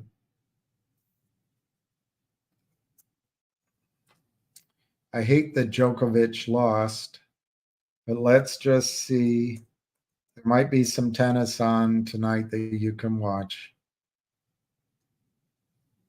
Oh, Medvedev right now playing Dimitrov, and Rude beat Monfils. That makes sense, but it was close. And then Nardi is playing T. Paul. Nardi beat Djokovic, but T. Paul is beating Nardi.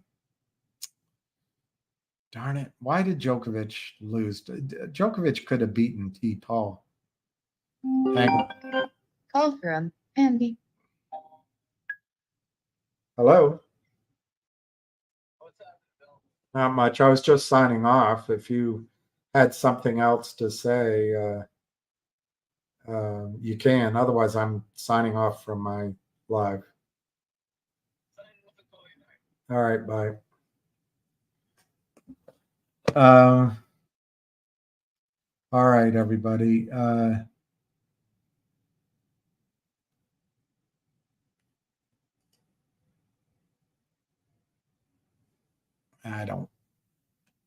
don't think it has to trade on blockchain. And I wouldn't take the bet. I think that they have that guy Blocker or whatever his name is in there to do the. But I don't think blockchain's the answer. I think a cleaned up market is the answer. Anyway, so the tennis to watch is on right now. Medvedev versus Dimitrov. All right. So I'm going to say peace, love, and happiness. Thank you for tuning in. And say your prayers for peace, prayers for Ham's son, prayers for Jenny L, prayers for each of you, and prayers for all the leaders in this group. Let's say prayers for Busy Brands. He's so strong. He never complains. But even the strong guys need prayers once in a while. So I guess what I'm saying is let's ask for some help. Anyway, we'll catch you down the road.